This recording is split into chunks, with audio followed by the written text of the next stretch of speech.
Big day in the fantasy football streets as we get ever closer to the beginning of the 2025 NFL season. Let's stand on business and draft some best Ball Mania teams. It's Short King summer, dude. It just feels like no one in fantasy sports ever learns anything. Does he mistime it, or is Brock Bowers just a grown man? Brock Bowers is just a grown man. Dare I say, Rich, football might be back. In the words of Lane Johnson, this offense looks constipated. It's Short King summer. All right, GM, everyone, how are we all doing on this fine Monday afternoon?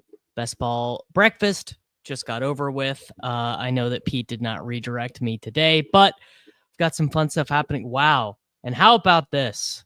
Totally unplanned, but there we go. One Mr. It's been a long time.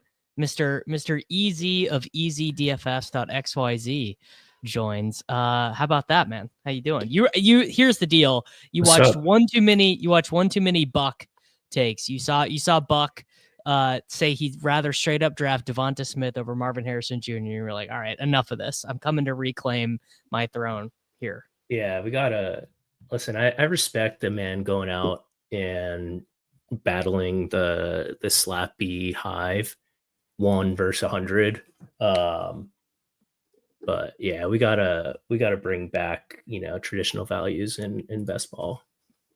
Run the ball. Yeah. Look, I understand wanting to fight back against the slappy industrial complex. I find myself wanting to fight back against the slappy industrial complex, which, frankly, I used to be a card carrying member of, but sometimes you just got to draft Joe Mixon, man. Sometimes you just have to be intellectually honest with yourself and say, Ricky Pearsall might be a bad pick here. Or there's, well, I think Ricky Pearsall is a good pick, obviously. You got to eat your vegetables, except your vegetables are, steak and potatoes. Who is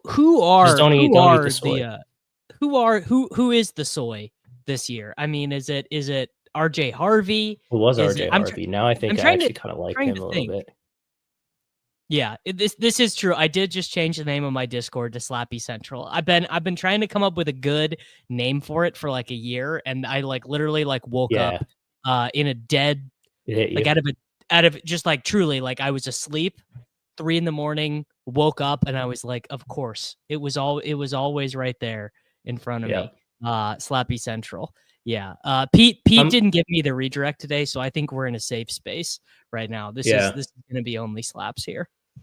I would say so. I don't know who I'm sure I do, but it's not coming to me the picture of a slappy in a textbook. But what I'm really interested in this year, the angle that I'm kind of attacking most is the archetype or specific player that the slappy would have been on for the past 5 years if last year didn't happen. And now, everything that they thought they knew has been challenged. It's Matthew Golden.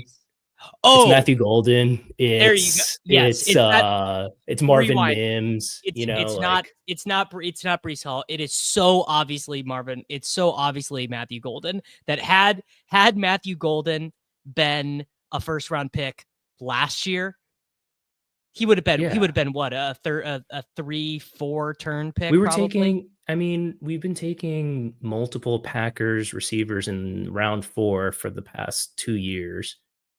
And then for the first time in franchise history, they spend a first round, they decide hey, we haven't really been supporting Jordan Love enough. We probably ran the ball a bit too much last year. We need to invest in a guy that can be him.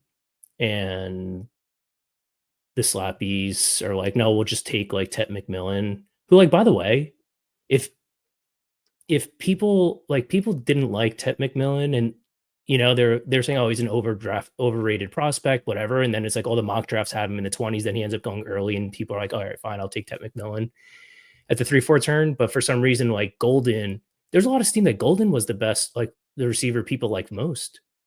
Coming into the draft, and then he got first round draft capital. Same with Igbuka too. I think obviously Igbuka's path to being the wide receiver 1 on his team is like super thin. It's not going to happen. Outliers. Like Magic Golden is like being set up to be the wide receiver 1. No, Igbuka, another great example. Mike Evans and Chris Godwin would have been no impediment in any way, shape, or form. It would have been like Igbuka, go Burr. He's a first round wide receiver. He got the draft capital. We were going to smash the button in on him. So I think a couple players are pretty evident that the slappies got beat down. The first being Barkley going ahead of Jefferson on average. I mean, I stand think for something, man. Like, stand for something. Yeah, I mean, I don't get my like. I actually have a lot of Saquon because I guess sometimes he does fall to like 3, or like now I'm getting like Bijan is going ahead of him. I don't know if that's like Mike Clay disciples at work. So yeah, I don't know. How many Mike Clay disciples? I did, by the way, just send more than you think. More than you think. People. Well, I was gonna say people will. Many viewers of this channel will be interested. I did just send Mike Clay a direct message on X, the Everything app, and asked him if he would like to come on and do a draft, because I reference his projections all the time, so I think it would be pretty meta. I mean, he has Bijan RB1. There we go. Full point PPR. Baxter is standing for something. He took Bijan at 2. You want to just do Barkley here? Yeah, I think you gotta run the ball. I think you gotta run the ball. I hate it every time I click Barkley. I think you're not a real man. Every time I click Barkley, I say you don't actually believe in what you're doing. You're truly just letting the market build your teams. I mean, I have him at 3, right? So like, I'll take him. I just like the texture of the Justin Jefferson teams better. But if the room gives me Saquon, I think I'm capable of building good, better, different Saquon teams than like your average Saquon drafter. And I think that type of thing is important because like these contests, people like to get galaxy brain. And I think that's, that's just like a way of, it's hard to win. So you try and control what you can control. And like getting fancy is like one example of that, like flexing on the boys. But I think it's important to build teams like thoughtfully, like you don't have to do much to clear that hurdle. I think my truth serum rankings would have Barkley at the turn. Like if I was to draft, I think my truth serum rankings would have Barkley behind McCaffrey but ahead of Genty. I think. So I think what about 10, 11, you said behind 12. McCaffrey? Oh, for sure. My truth serum rankings, I'd have McCaffrey too. Truth serum first round rankings would be Jefferson, McCaffrey, Bijan, Gibbs, Chase. No, I would have Liam can't keep getting away with it. Well, I would have Chase in the group with Lamb, Puka, Neighbors, St. Brown, Nico, and BTJ. That would be my truth serum. Obviously, that's not really. I'm not living my truth because I don't draft that way at all. But I'm just keeping it real. That would be how I would rank them if I didn't give any respect to the market.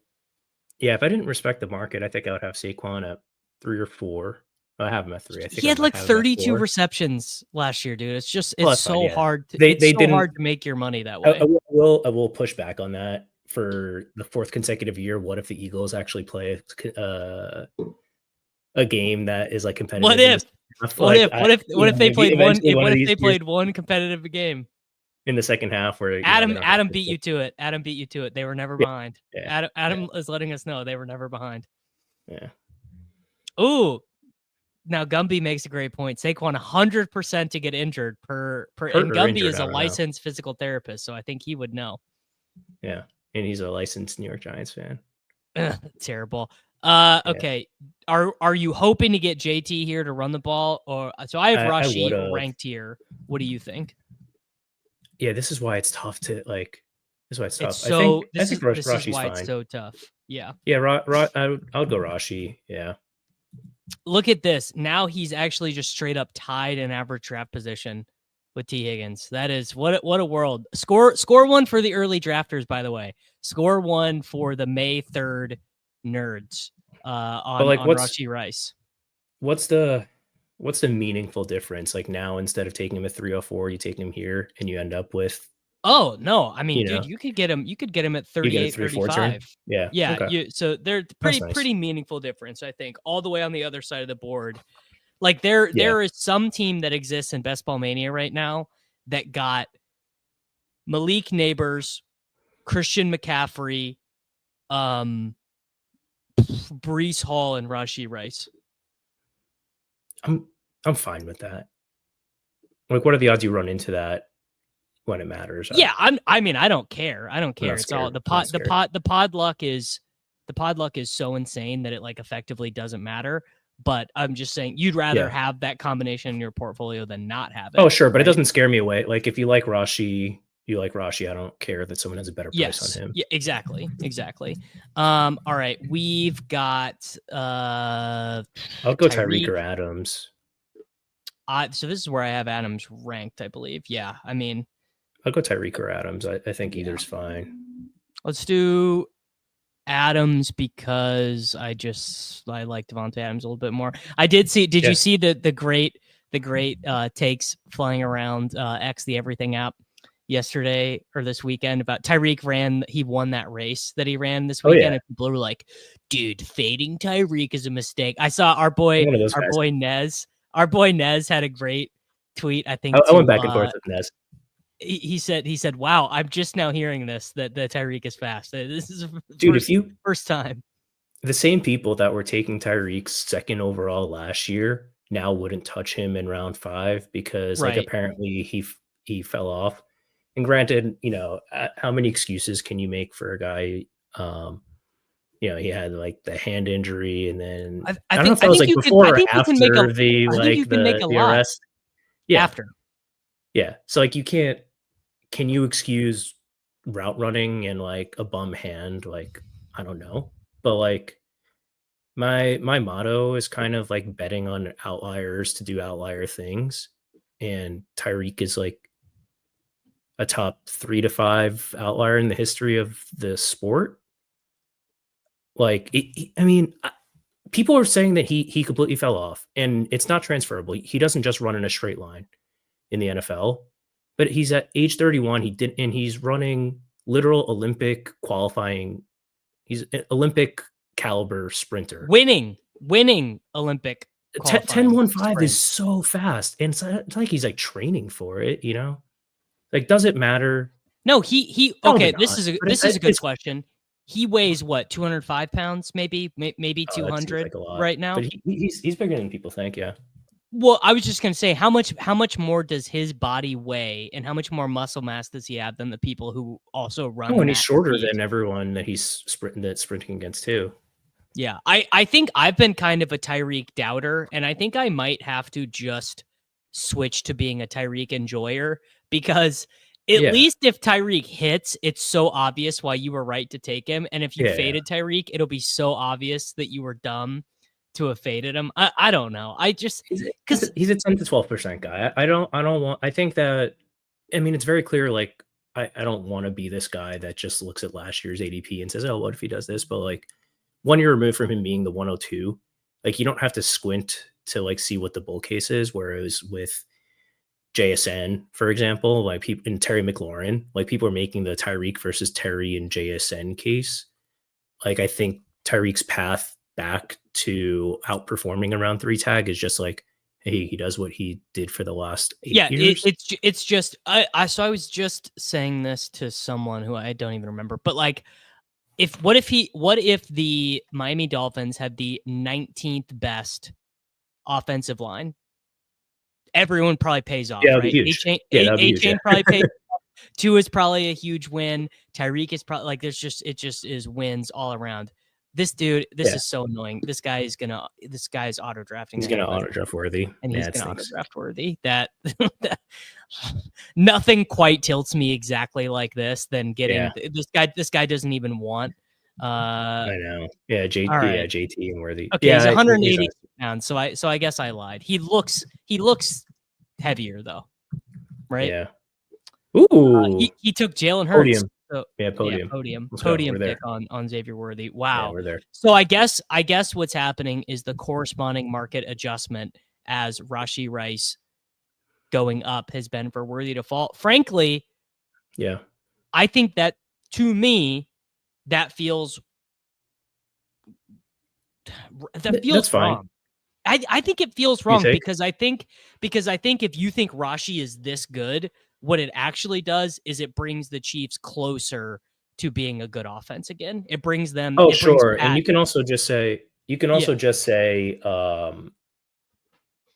Kelsey's dust with this bet, and the Chiefs have to like not dick around as much as they have been. Well, Josh Norris was making this point the other day that basically you can't make a portfolio wide bet on both Kelsey and Rice because they just run the same routes. They operate the same parts of the field. And I am,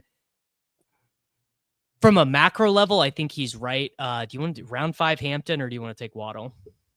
I'm good with Waddle here. I like Flowers a lot too. So we have 2 Chiefs wide receivers, and if we get sniped on Mahomes, we're going to be giga tilted. So I think let's go Hampton. Let's go Hampton. Hampton? Okay. Yeah, it's a good value here. I don't know, like he's been falling lately because like some like Najee quotes in June. And like I respect Najee Harris, but I think Hampton, you want to leave yourself outs to like outlier, like round 1 running back on a team that had a super efficient running game last year. Wow, Baxter left me Hampton. Good colluding in front of everyone. Someone go get a good guy Grant. So I want to return to the Chiefs thing just for a second. Is that if Rashee is this good, all the slappies are right. Rashee, by the way, is the poster boy for the slappy pick. That he's the slappy poster boy. Yeah. Him being good, negative is bad for Kelsey, but it's good for Worthy and might actually go full circle around to being okay for Kelsey, at least in terms of setting him up he just for touchdowns. Yeah. He just scores because Kelsey's cost, it doesn't matter. Yeah. Kelsey's cost, it doesn't matter. But the biggest issue is that Mahomes and Nagy have just been bad at their jobs relative to their base. Well, Nagy bad, but Mahomes relative to his baseline. And if they just the Chiefs score the 4th most points in the NFL, you're going to want all these dudes. That's all it is.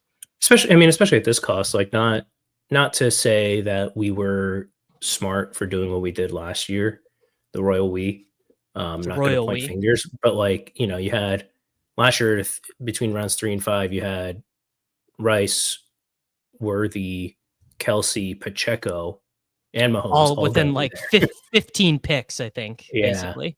Yeah. So now the market is declared Pacheco is dust, kind of right-ish, right adjacent. Kelsey is dust, right adjacent. I think he leave the light on, and Mahomes is dust, but like the weighted cost of the receiver room is actually really not that much more expensive than last year, and you've removed like the tight end and running back scoring like nucleus, so I think it's fine. So back to Hampton, it's going to be one of those things where it's going to be both sides of the Hampton wars are going to declare that they're right. Hampton faders are going to be like, dude, look how much work Najee's getting. But then at some point there's going to be a 4-game run where Hampton averages like 26.4 points per game. Right. Yeah. Because Najee got injured or Hampton scored a bunch of touchdowns. Like Hampton is a much, much better player than Najee Harris. Oh, no doubt. And, I mean, like there's like the Chargers are much more financially invested in Hampton given the first round draft capital than they are like talking up, their couple $1 million in Najee Harris that they just want. Like Najee's like there to like do a job. And that job could still be meaningfully like profitable at 110 ADP. But like Hampton is there to like change the game. Depends on the sequencing of when Najee scores. If Najee's biggest game of the season is week 16, then sure. Yeah. Our boy, our golden grail is here for us.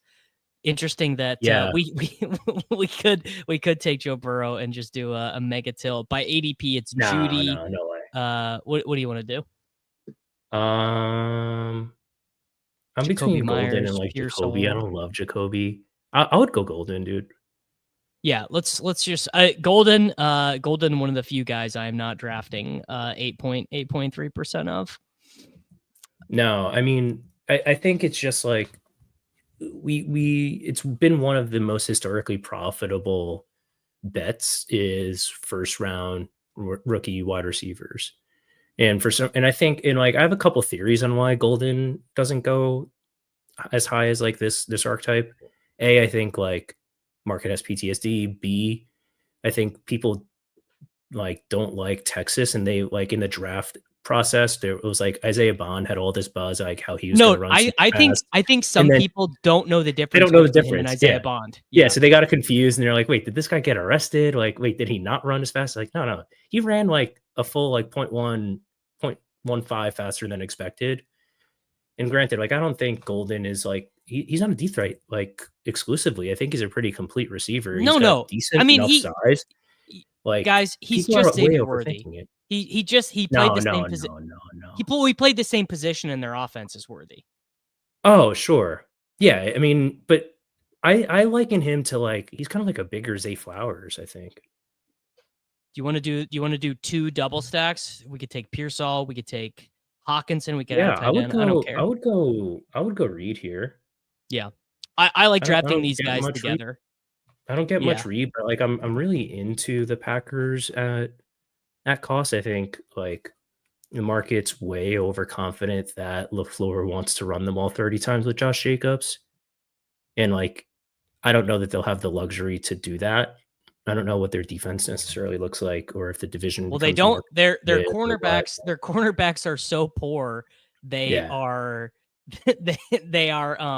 trying out Bo Melton, whose brother Max is a cornerback for the Arizona Cardinals. Do you think it's literally that simple? Do you think it's literally someone in the front office who's like, "Hey, Bo Melton's brother is a corner. Maybe we should just see if he." No, I think like weird stuff happens in camp. You just like need a body. Like somebody like had diarrhea for a day, and they cut their best corner. Yeah.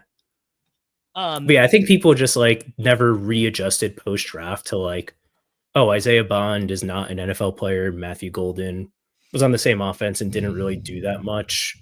So like he must not be that good either.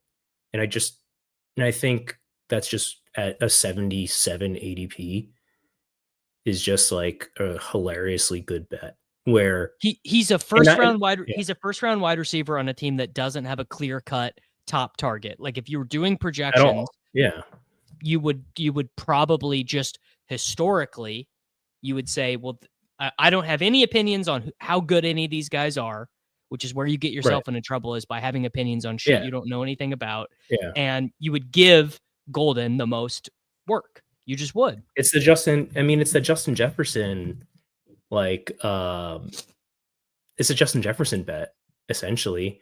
I mean, not like we have a it actually is similar. Yeah, it actually is similar. Like, you know where it's like, oh, I don't know, like, is this team even that good at passing? Like, is he really better than Adam Thielen? Like, oh, is he limited in his like where he can play? And it's like, I don't know, man. Like the team should be pretty good. They don't have an alpha receiver. Like they have a bunch of B minuses. Maybe they have the best wide receiver 3s in the whole world. Oh, for sure. Like, I gotta take. So I have a take. If you think Golden sucks, I've got a take for you. Why couldn't he have Kelvin Benjamin's season? Kelvin Benjamin's best fantasy season ever was the one that he had as a rookie. So if you disagree with me and you think Golden stinks, he could do the Kelvin Benjamin. I just don't know that he's like a meaningfully worse bet than Ted McMillan. He's not. Like he's not. It was Quin's quarterback's better. Like he went like 1 hour later in the draft. Yeah, he has a better quarterback. Like if you want to talk about crowded receiver rooms, like I don't know, the Panthers receiver room isn't that different than the Packers one. But all right, do you care about the differences here? We could go Higgins as like a little. We could go Higgins. We could push Mahomes, or we could just lock up Mahomes now. Yeah, no, let's lock up Mahomes. I don't think Mahomes would get taken because one guy. You want to go Kelsey? You want to go Kelsey and hope we don't get here? Kelsey will come back. There's a bunch of tight ends. Yeah, there's a bunch of tight ends that people like here. Yeah, let's just go Mahomes. Yeah, I think that's correct. I honestly haven't been in that spot enough times to know what is correct. I just like reconfigured my rankings today.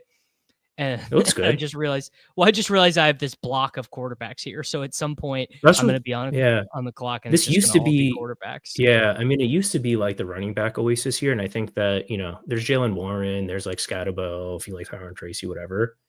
Right. But for the next like 10 minutes of the draft is like QB tight end central.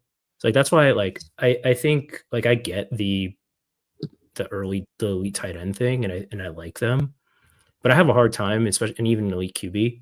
I have such a hard time where like from pick 100 to pick 140, I think like the best pick on the board is a quarterback or tight end for like for like a long rounds. time. Yeah, for like a long time. All right. So we didn't get Kelsey, but we did get Higgins around. Is there any running back that we would consider?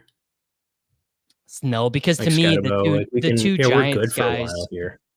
The two Giants guys to me are like no difference. Yeah. I'm good with Higgins here. And that, so to bring it all the way back around, that is kind of why the Barkley starts do allow you to do stuff like that. Yeah, we fished our way out. Yeah, like I feel good about this wide receiver room. How do you view the Jayden Higgins, Jalen Noel, Christian Kirk thing evolving? I think Higgins probably has the inside path to a week one like starting job. I've never been a big Christian Kirk guy. I don't know like how big of a financial commitment they have in Christian Kirk. Like I guess he's probably assumed to be their slot receiver like day one, but I don't think that he's keeping Jayden Higgins off the field. Like I think Higgins will have every opportunity to win. Like at this cost, I mean he was only a round 2 pick, quote unquote only. Right. But I think you can bet on a bounce back for Houston, changing coordinators. Houston and Green Bay are two examples of teams where I think the market got like the slappy market got over their skis in like, hey, they have a 24-year-old quarterback who's really good and they have offensive coordinators that we like. And then their defenses ended up being better than we expected. And then they gave the ball to like the 28-year-old running back like 10 more times than we wanted. And now the market is just like, nah, screw Houston, screw the Packers. They just want to run the ball. And it's like underlying, you still have good quarterbacks. You still have good coordinators here and good talent receiving. So I kind of want to buy in here and bet on some touchdown regression flipping to passing. I think that is a pretty good point. The Texans are one of it. It's so funny. They were all anointed last year. Now they have a chance of being like this year's like Seahawks or like 2 years ago's Buccaneers. Like everyone thinks they're terrible, but it turns out they're actually good, and it could happen like pretty clearly. Yeah, and obviously like Nico's expensive. I mean, you could make a case like Nico belongs like in the middle of the tier above him. He kind of is viewed as like, the top of round 2, but like, you could take Nico over Amon-Ra. I wouldn't fight you on that at all. Yeah. All right. For the audio listeners, our team is a 1-2-6-0. Pat Mahomes, Saquon Barkley, Omarion Hampton, Rashee Rice, Devontae Adams, Xavier Worthy, Matthew Golden, Jayden Reed, Jayden Higgins. This is honestly a cook. The only thing that is annoying about this team is that I will not want to select Jordan Love at 124. I've got him ranked 10 spots after ADP. I have him ranked after ADP too, but yeah. But let's like map out let's map out the quarterback. Like we could wait for Stroud, right? I would sprint to the podium for Charbs here or Tootin. I'm good. I'm good. I have way more Tootin than Sharp, so I'm good. I'll go Charbs. Yeah. Fine by me. And like we can kind of play the contingent running back game. So if we're trying to map it out at quarterback, when we have a lot like even though we have double stacks, we actually have a lot of like quarterback options. Like we don't have to take Love if you don't want to. And we have like nothing at tight end. So one thing we could do is we could take Warren and Daniel Jones, which I like doing. I'm pretty firm on Dimes being the starting quarterback there. Oh, big time. Yeah. That's locked in. I compared it earlier. It's like, I hate Anthony Richardson. I always have. Not personal. I just never liked him as a player, as a football player. But now it's kind of like, it's almost like the Steelers quarterback situation from last year in reverse, where it's like, you probably just want to take a bet. Like, if you get anything out of the round 18 guy, it's probably fine. Yeah, I would go Warren unless you want to go Kraft and like dare the room to cuck us on. No, I on think we Love. go Warren because Warren now gives us outs, yeah. we've got Kraft could, Jordan I'm Love good if he here. falls, Stroud if he falls, Dimes as a backstop. Yeah. Herbert and Hampton together, maybe if he falls. I think all of those sort of work. Yeah, we're like we can go 2 or 3 quarterback. Maybe he's leaning towards 3 tight end. Yeah. Yeah. This is I like to build my Barkley teams this way. And we could so I guess we're at this stage, we're daring the Kraft drafter to do the double tap, right? I mean, you never know. Like, in terms of Love. I guess how rational do you expect this room to be?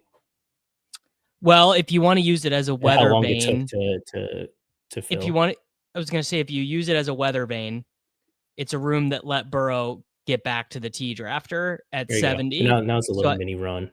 Yeah, which it feels like it always happens, actually. Yeah. Yeah. Or by the way, are you aware of this character who just bull posts in every best ball stream about Kenny Pickett? Kenneth Pickett. He just comes in and he's like, yeah, dude, Kenny Pickett's going to be the guy you need in Best Ball Mania 6. It's quite a character. Kenny Pickett's a cheater. Fake slide. Like Kenny Pickett. I'll tell you a Kenny Pickett story. It's not really a story. Well, I suppose it is. I will tell it as such. But my first and last dynasty league I ever drafted Kenny Pickett, like rookie Kenny Pickett. I don't know, late but not really late. So it was like he was one of those things. Like he was probably draft like 4th or 5th round ADP, something ridiculous, and like everybody. It was one of those like a fake ADP or fake ranking where it's like nobody in the world likes Kenny Pickett. So then I learned very quickly the lesson that if your dynasty league tells you they don't value a player, it doesn't matter what Leone or Herzig or Miko rank them. Once later convince them. So it's like, we snapped up the Pickett value. I had like 4 co-managers. I didn't want anything to do with the league. And like the whole rest of the time before eventually like we tried to collude and then I quit the league was like trying to sell Kenny Pickett to 30 people that all said we don't want Kenny Pickett. Turned out the market was right. That is basically that the first time you realize that your individual league is the one who gets to decide what your player is worth, not keeptradecut.com. Yeah. It's like a very seminal moment. Yeah. So you learned the hard way. Yeah, we sold out. We traded a bunch of picks. Lost in like the semifinals. No one runs worse. Jordan Love is still available for us. We're fading 2 picks. Yeah, this dude like, has I'm good, but the thing is, like, we have the Stafford. Like, we got it. Like, I think we're gonna get him unless this guy auto drafts him. It's okay. I'm pretty sure we're gonna get him. Like, it's okay because like I might even say like let's just take Njoku and dare Patrick Barnes YouTube to take Love and survive it. Like, what's tight end? I think tight end's a cliff more than we need Jordan Love. Is that crazy? Sure. No. I David Njoku is look, man, I have 9.9% of him. I'm off. I'm over the cliff for David Njoku, brother. I just think if David Njoku, like, let's say the Browns, you know what's funny? Let's say the Browns took Shadur at pick 5 instead of letting him slide to round 5. Don't you think Njoku's like an 8th round pick? Yeah, I think as soon as it doesn't matter who it is, as soon as the Browns quarterback is known, Njoku, Tillman, probably even Judy all go up up 2 rounds. Yeah. Just it so doesn't that matter there's who it is, something stackable. Yeah, you just want to know. Yeah.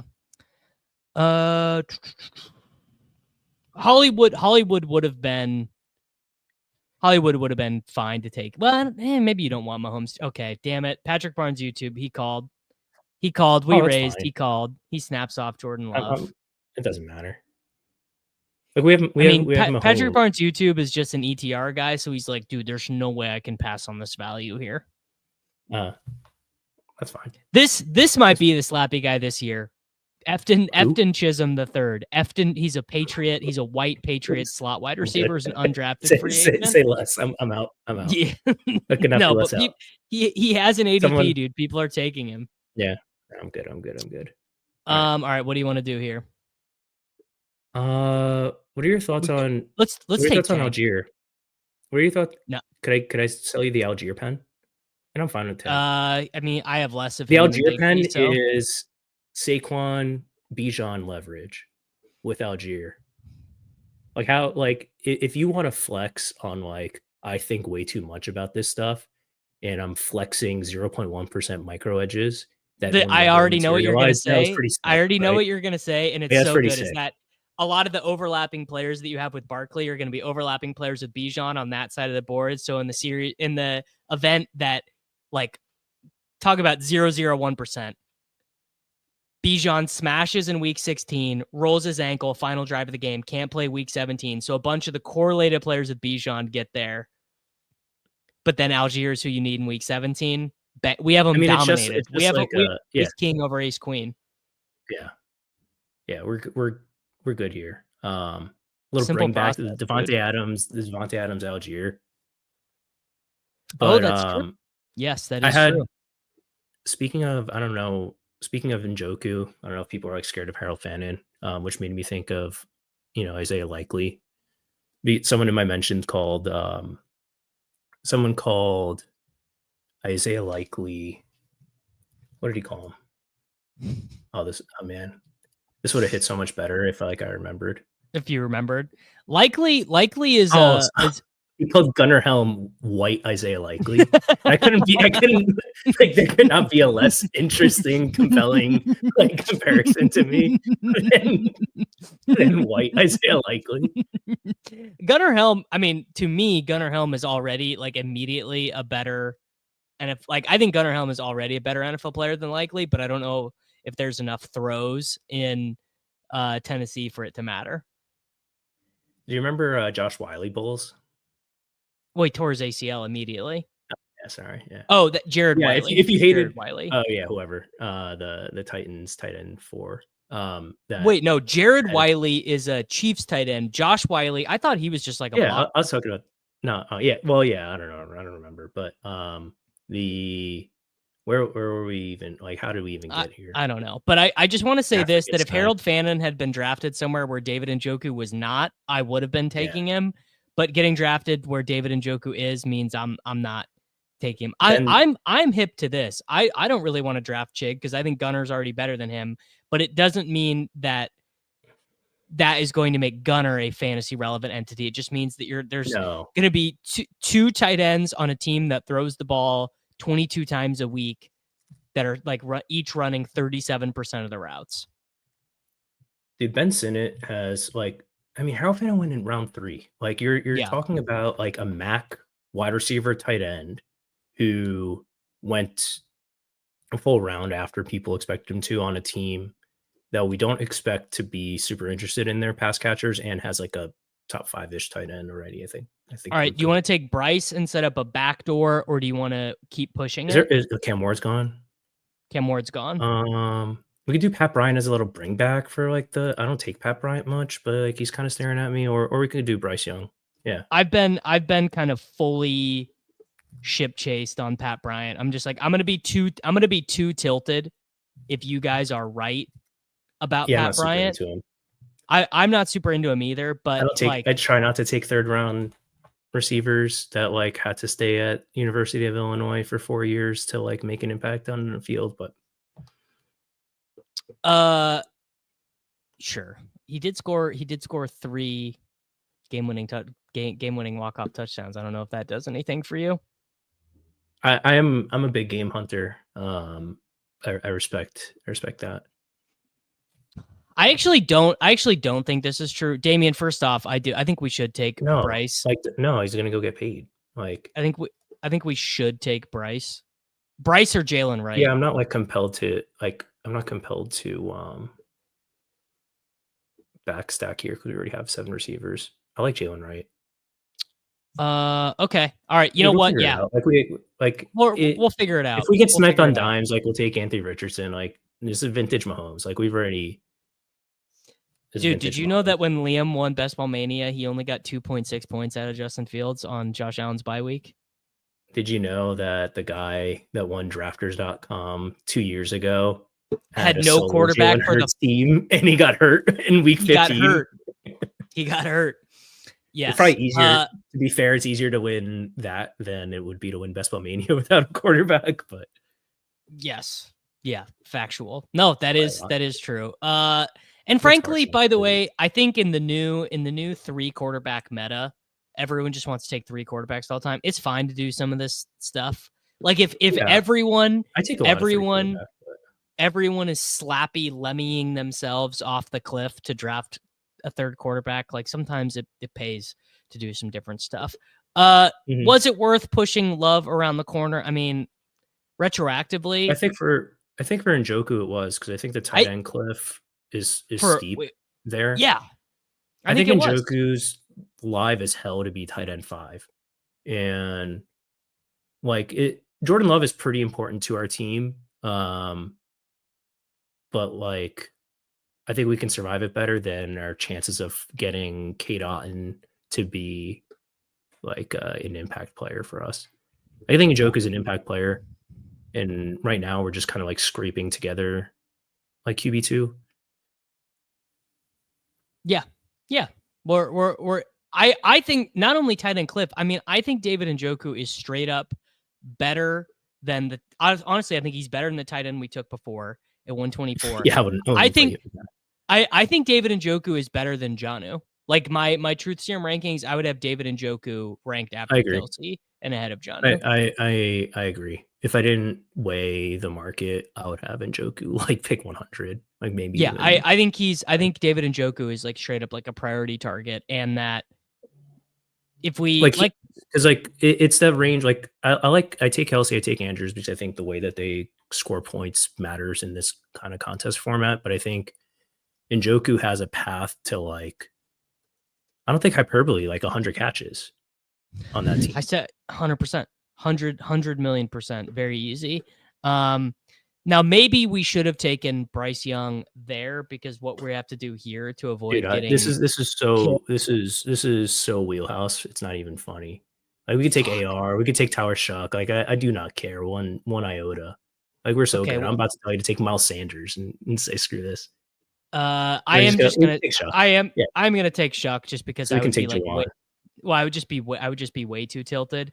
But I was actually totally fine to take Miles Sanders there as well. But Dart is my preferred Hail Mary, but it doesn't really matter. Yeah, I mean, I think Dart is a better, obviously, prospect, and like their 75th to 90th percentiles. I think Dart clears Shuck, and I know he went in the 2nd round. For some reason, my mind is stuck on his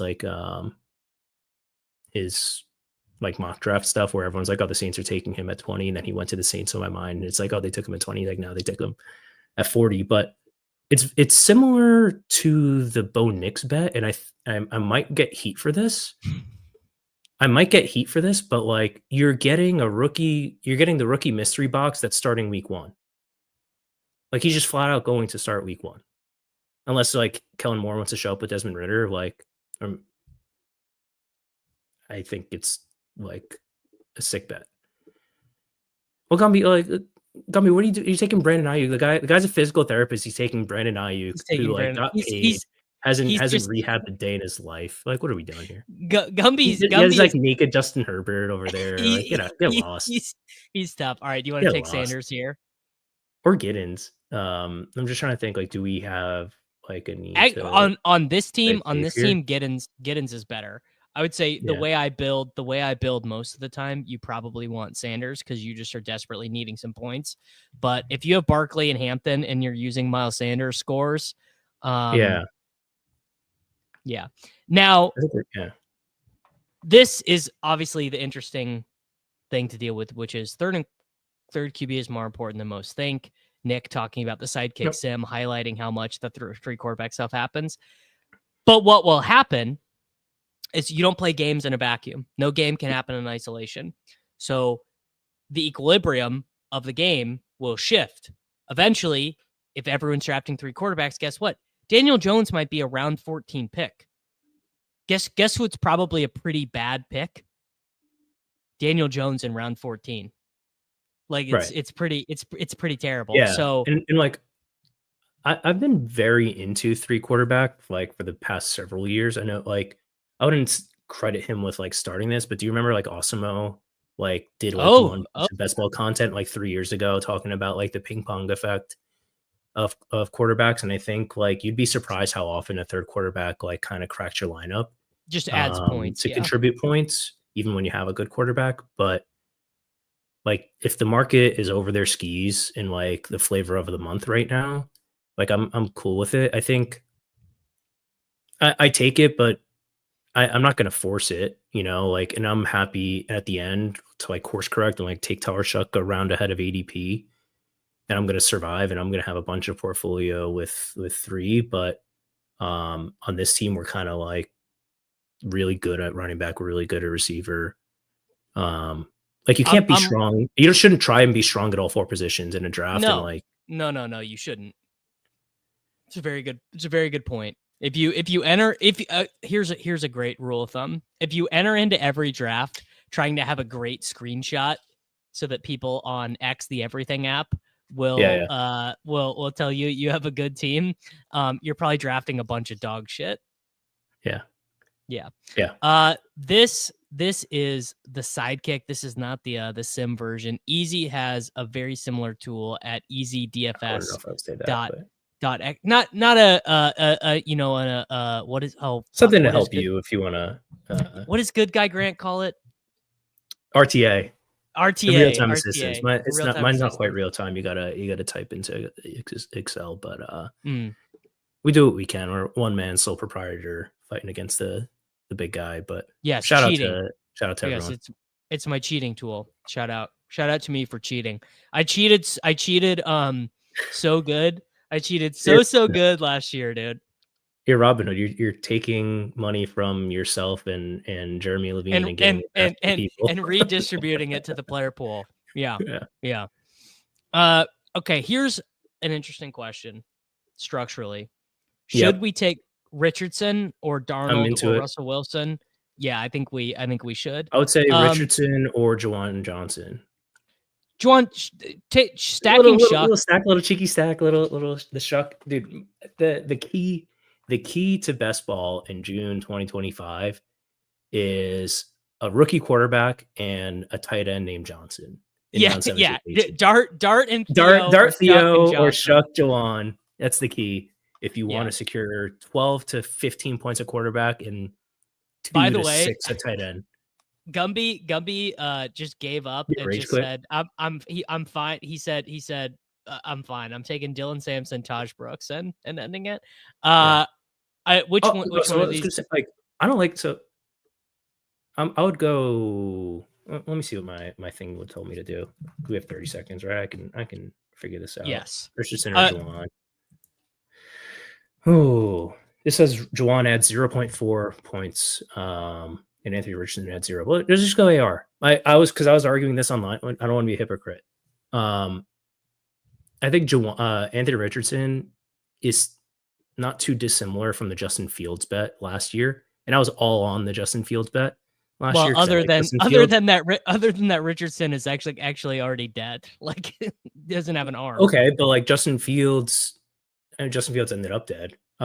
It's similar in that like if the right things hit, you've got like an every week QB 8 projected, but his coach is Steichen, and it's not Mike Tomlin and Arthur Smith, and he plays in a dome. He doesn't play in Pittsburgh. Granted, like, how often does it happen? Probably not that often, but I think it's a fine bet at this cost, like literal round 18 on a team where like we feel pretty good everywhere else. I keep saying X, the everything app. It's just really funny to me today. For some days, I just wake up and things are more funny than others. You gotta hammer the bit. And for whatever reason today, this is cracking me up to make fun of the dumb Just the idea that anyone would ever not call it Twitter. It is very, it's very funny. Are they X's? Right. Like when you hit send, is it an X? It's still a tweet. Like the official lingo, not when you. I think they call it an X. I think they say you're doing an X. Oh, they call it a post. They call it a post. That's lame. Tyler Shuck taught Juwan Johnson's freshman orientation. People forget Juwan Johnson was a wide receiver at the Pennsylvania State University a mere, I don't know, like 9 years ago. Yeah. Someone was asking, they wanted your take on on Judkins and the Browns backfield. I think Judkins is sick. You would appreciate this anecdote, which doesn't actually matter. But Judkins is so sick. That's my shit. He's so sick that in the first NCAA football game in 15 years, like he literally broke it because his spin, like you could press circle with Judkins and it'd be like, oh, I can't tackle him. Like that's how sick Quinshon Judkins is. I think he's very good. I think cost like adjusted, I think it's a great bet. Like him going near Caleb Johnson. And you like Caleb Johnson, like the prospect. Oh, like, yeah. He went in round 3 and Judkins went like much earlier than that. And I take Dylan Sampson too, but I think Judkins, really good draft capital, wide open running back room, I think is like a really, really good bet at pick 70. Yeah. Yeah. Only 8 rushing touchdowns for the Cleveland Browns last year. Don't know if that is convincing. It's like Jerome Ford. That doesn't matter. They had Joe Flacco. Like you got to throw out all the Joe Flacco era stats. Bass Daddy. Welcome, sir. Jerome Ford is the guy you need if you're on Chess Liam's YouTube channel. By the way, you needed, but like not really. Not really. You want to do another one? You got to get out of here. I could do like a couple rounds. I got to jump at 3 Eastern. Okay. 3 Eastern. Get us started, and you can course correct. Well, let's just bullshit because I don't want to give away 2% of the equity when we. No, I don't need it. When we equity, win, man. We already got the shipper there. I got half of 1 share of Anthony Richardson. I'm good. God, those Anthony Richardson teams are going to be a lot. They're going to be a lot like looking back on our Justin Fields teams from last year. Well, let's do some critical analysis of this team and see, did we really fuck up? How important is Jordan Love? How important is Jordan Love in the context of this team? If we didn't take Njoku, right? Like, would we have taken Goddard? Like, I don't know, like, what does a Goddard Barkley team kind of do for you? I'm not super into it. Kincaid doesn't make it back. So now you're looking at Gesicki, tight end 2, which really forces you into a 3 tight end team. Probably I was going to say 3 tight end team. And honestly, we're not taking Gesicki at 165 either. Well, I guess we have to ask is what is the probability one of these dudes behind us would have taken this dude only had Kittle, so he probably takes Njoku. Yeah, I mean, if you're taking likely, which by the way, actually, the worst pick on the board, right? No chance he gets back around because Patrick Barnes YouTube's drafting off the ETR ranks. Wow, your nemesis. No, my nemesis. Buck. He's checking. I'm jealous of Buck. Right? Buck is who. It's full circle. Like it's a Spider-Man meme. Buck has been working with a bunch of PGA professionals all day. He's been on a golf course. No, he's at the Travelers. He's at the Travelers. He's been there since like 6 a.m. He was posting videos of like the greenskeepers this morning in the Discord. I was gonna say like who is like going from Oakmont to the Travelers like Monday? Like who showed up Monday? I don't know. That's a good. I was gonna say not Rory. Rory's probably not in a rush. Right? Who's the first guy on property hitting balls? First guess, Siwoo Kim. Maybe. Is it an elevated event? Does your audience care about? I don't know. It might be. I feel like Travelers is like a tier 2.5 event. There you go. Titleist commercial for number one ball in golf. You got a Titleist driver 3-wood, 5-wood. Aaron Ryan. Yeah, Aaron Ryan. Aaron. Does your chat care about Aaron Ryan, the practice putting green that shares a green? No, these guys, they don't care. They don't care at all. But yes, so the 9th green at Oakmont is so big. It's so big that it's a shared green between, because it's the one that's right next to the clubhouse, right? So it's the 9th green, but it's also the practice putting green. So you have JJ Spawn making the turn before he goes to go win the the 127th US Open. And you're correct. Yes, I did see this. JJ Spawn, skateboarder. Yeah. Someone was posting clips on his Instagram of him skateboarding. So that is very, I started out the week being like, is JJ Spawn really going to win the US Open? Like, this is really going to happen, to being all in. By the time after his ball hit the flag and bounced 50 yards off, I was like, well, that's just the golf course being mean to him. So I'm rooting for him. Dude, it was like it was like a Pacers win probability chart or a Knicks win probability chart. Like he started, we don't have to get into it, but like he literally lost 8 strokes and then to the leaders, but like halfway through, and then ended up beating Adam Scott by 8 strokes. Dude, he went 40-32. There's still hope for us. I've done the first one a number of times. I haven't done the 32. I've done it in reverse. I've done insanely hot from 9 to like ready to quit the sport by hole 15. I've done some I've done some 49-36s that really mess with you, man. And it's like, I don't know, like what I need to like drown my sorrows, or I need to get back out there. I'm like, you've seen my swing. It's a bad swing, but I used to be a good golfer.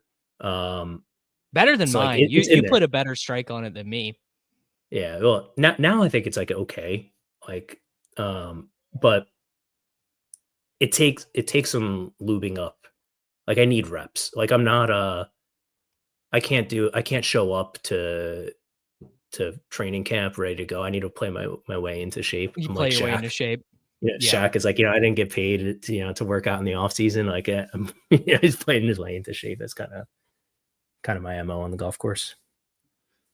So you have to get to the range like an hour before your tee time, or you're saying like it takes you until I try and do less now.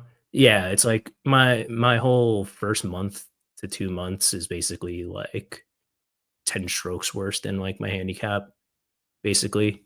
Wow. It takes me a while. Less so now that my swing is a little more fundamentally sound, but I feel like people are dropping by the freaking second here. We can talk about we can talk about Ray Davis. No one's people are leaving because Liam just started streaming. So there's the dedicated Liam audience.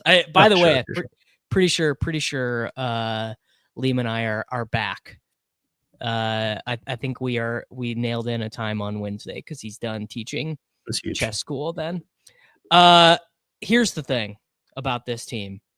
Dude, Sam Darnold really going undrafted. Well, that I get. Can we talk about? I feel like I keep interrupting you, but I only have so many minutes left. You only have so many minutes. Go. The people are so scared of what's his name? Alabama quarterback Jalen Milroe. And like the Jalen Milroe mystery box is great. How tilted is everyone on XD Everything app going to be when it's not Jalen Milroe and it's Drew Lock starting week 16 for the Seattle Super Seahawks? It's like I would take action on Dart, or not Dart. Why am I saying Dart? Darnold. Not Darnold. Drew Lock. I would take action on Drew Lock, like entering a game before Jalen Milroe at like minus 150. I don't think and I think people like are way overreacting to this. Like, would I injury, do that? I'll tell you what. I will not be winning the Superflex, but the Superflex puppy. If Jalen Milroe is not starting in the money weeks, I'll tell you that much. Yeah. Yeah, So, I would give you plus what can 150 you if do? you want Milroe versus Drew Lock first man in. I had recently forgotten that Drew Lock even re-signed with the Seattle Seahawks, but yes, you are correct. And I don't think, and like if they're competitive, I think like Darnold is gonna be fine. But he'll be fine. Darnold. He just has that injury guarantee thing in his contract is all. Yeah. That's really all it is. All right, easy. Let's get you out of here. Easy.dfs or easydfs.xyz. More automated real-time assistance tools, except you have to punch the buttons in yourself. Yep, old school, baby. Yeah, so find it or don't. Do whatever you want. And we're gonna keep rolling here. But later, dude. Later. Thanks for having me. Peace. Thanks for coming on. All right, that was easy. That was a nice little break. I thought you guys were just gonna be stuck with me for 3 hours, but alas, you know, it's gonna be okay. All right, let's hop back in. Let's hop back into these rooms. I'm a little bit behind pace now. I am not 21.5% done with my best ball manias, so let's hop back in. Yes, the Swole Cutta TCD, had we done one, if we had done the Swole Cutta for the US Open, it would have been absolutely insane. It would have been nuts. So I guess I'm close. If 20% is 30 drafts, I guess I am pretty close.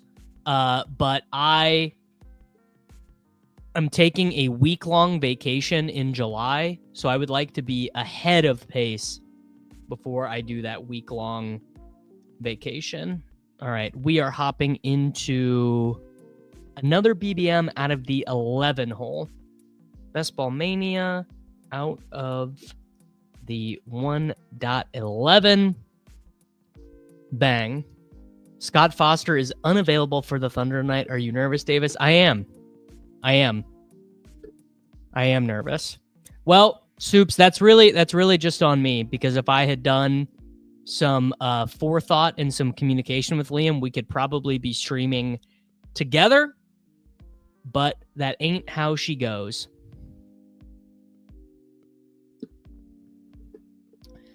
All right, so out of the 11, I'll tell you what's something that's pretty interesting about drafting there is you can get Genty there quite often, which obviously was not the case for the first month or so.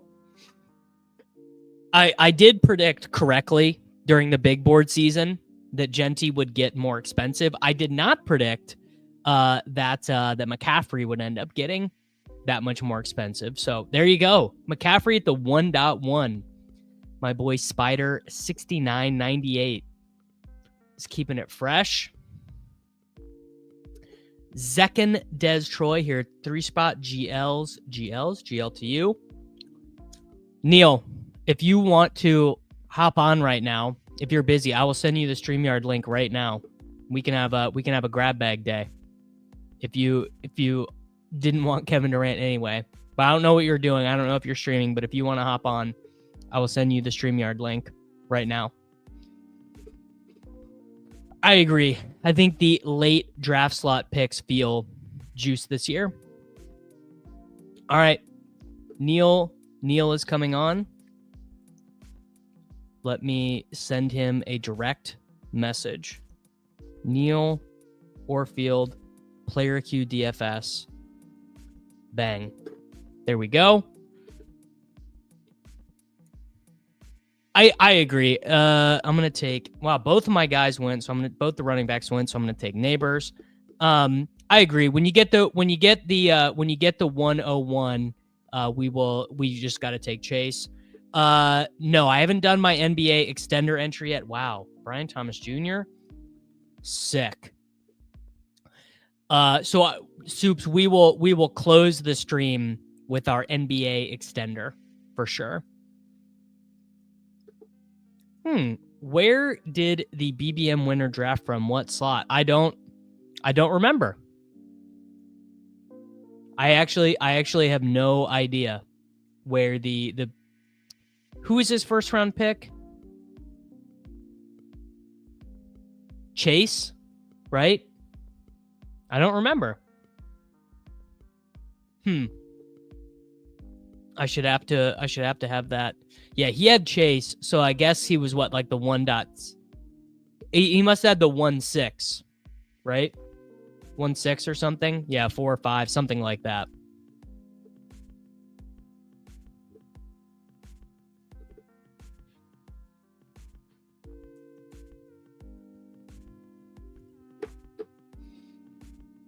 So Derrick Henry went early in this one. McCaffrey went early in this one. Oh, getting BTJ at 14. That does feel like a gift. Genti A-Chain together. That's a pretty sick combination. I do like that. And what's such a cheat code about the wide receiver start from the right side of the board is that you have every chance of getting a clear running back one. Okay, there you go. He had the 1.4. Okay. Yeah, I also think McConkey over Brown is pretty nuts. I agree. I'm definitely AJ Brown there. He could run into a great season in like a lot of different ways. AJ Brown could.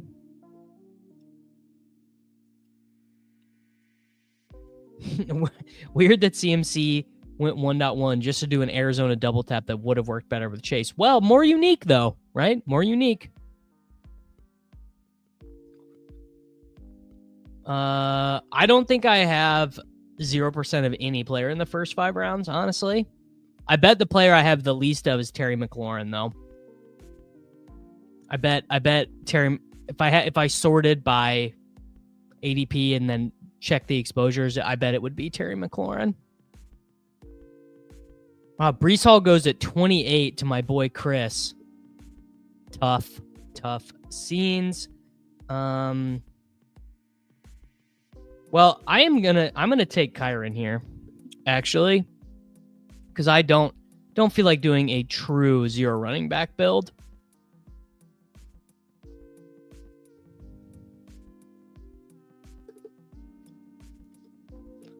Here we are, Mr. Neil Orfield. What's up, brother? Where are we at? Oh, Kyren. Yeah, I didn't want to do a true 0 running back build here because I didn't know if you shared those proclivities. What wide receiver do you want here?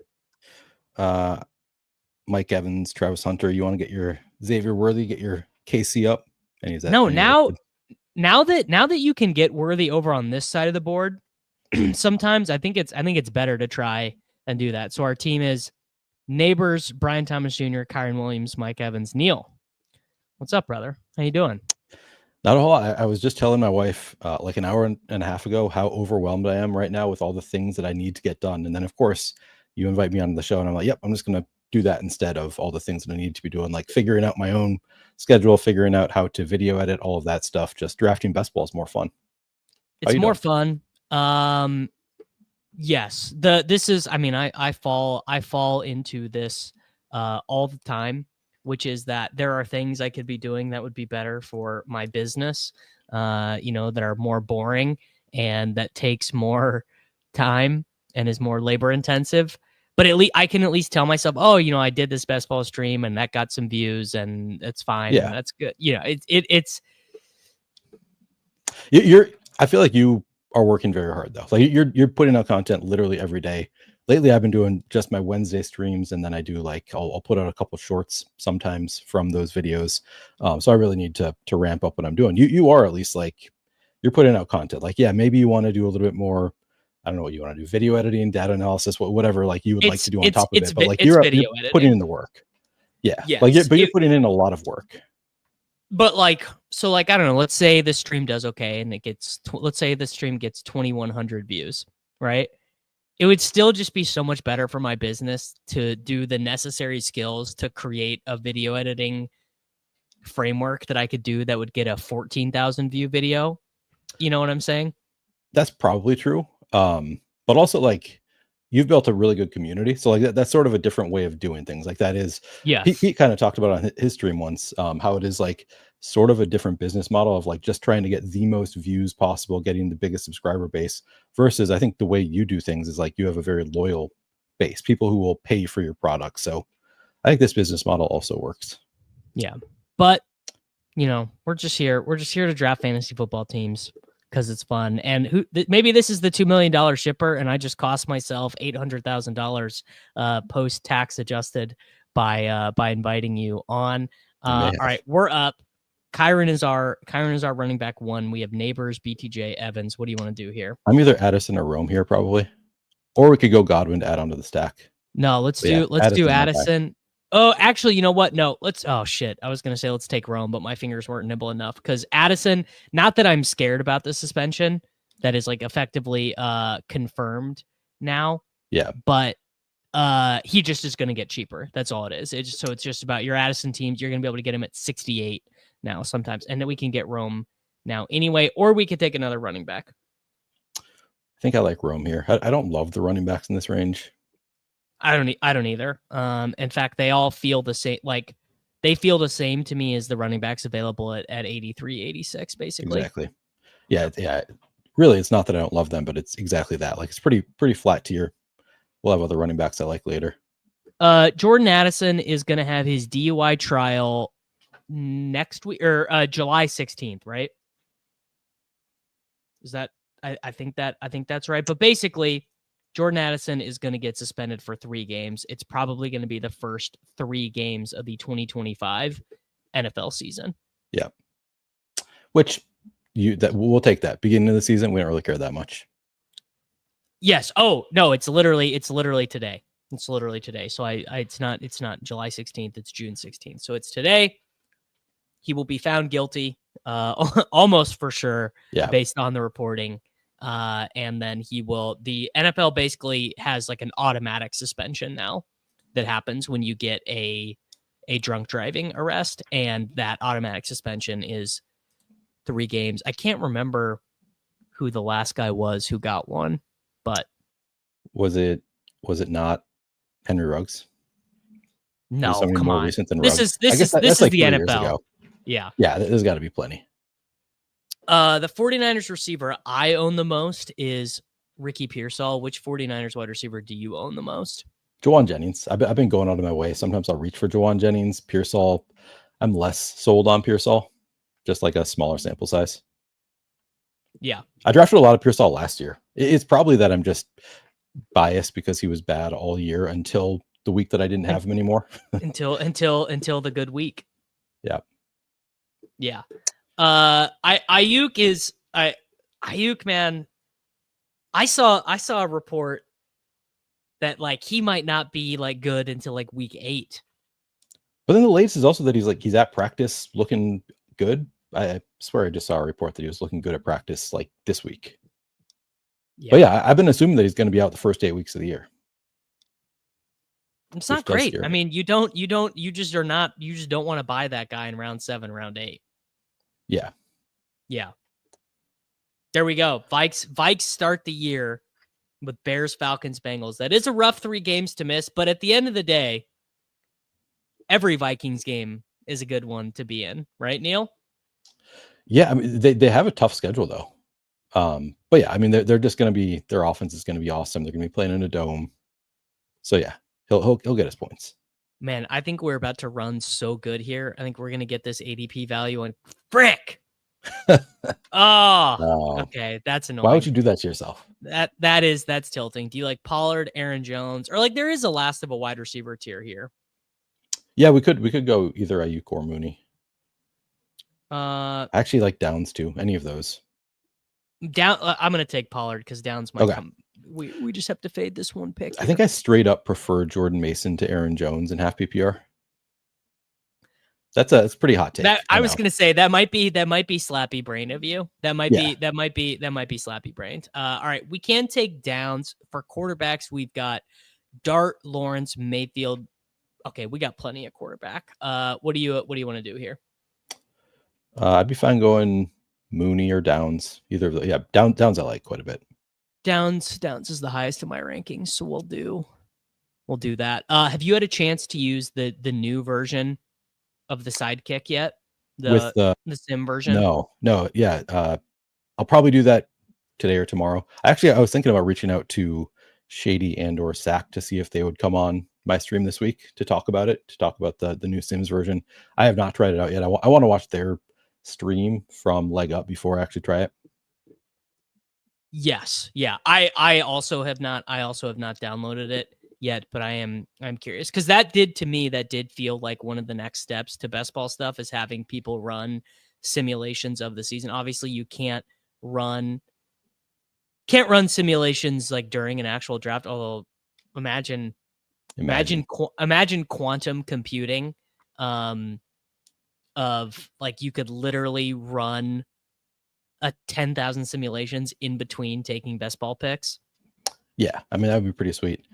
Simone says Karain did want to watch that one. Yeah, I might watch that one too, but also he did one with Sack and Shady, which I assume kind of like explains everything. So that would also be useful just to hear like exactly how everything works. Let me tell you this. If best ball tools, even if you could literally quantum compute 10,000 simulations of what you should do at your next pick after even if you could like imagine you could like stop time and run this, that person would still not be more than 0.00001% to win Best Ball Mania just due to the way it's structured. Yeah. It's impossible to have a huge edge in a contest with hundreds of thousands. You can have a huge edge, but sure. To put yourself in a great spot to win, I guess is what I mean. Yeah, you can have a huge edge relative to like an average drafter, but you can't have like good odds of making any real money. Yes, like how many times has Utica won the Millie Maker? Has he ever in NFL won the Millie Maker? I don't think so. Oh yeah, no, he definitely has. I think he won it twice last year. The lotto size one or the 4,000? Oh, yes. No, yeah, I don't know if he's won the lotto. I don't think so. We're talking about the literal goat. Okay. So I do think Caleb is probably the right pick here. I'm fine with Caleb. Yeah. It's just the sizing of the contest, and then the pods, right? Yeah, you just need so much to go make right. it even crazier. Yeah. I'm starting to get very hip to Tyler Warren. This is probably a smidge too early to take him. Probably a decent chance he gets to us. Do you have a favorite out of any of these running backs? Sharbs, Etienne, Tootin, or Mondre? Probably Sharbs. No, we can take him. Bang, there we go. Yeah, this ankle stuff with KW3. I mean, not that it's that big of a deal, but I've got a lot of KW3 too. Yeah. Feels like he has been battling a lower body injury for like his entire NFL career, Ken Walker. Yeah. So it's probably not that big of a deal.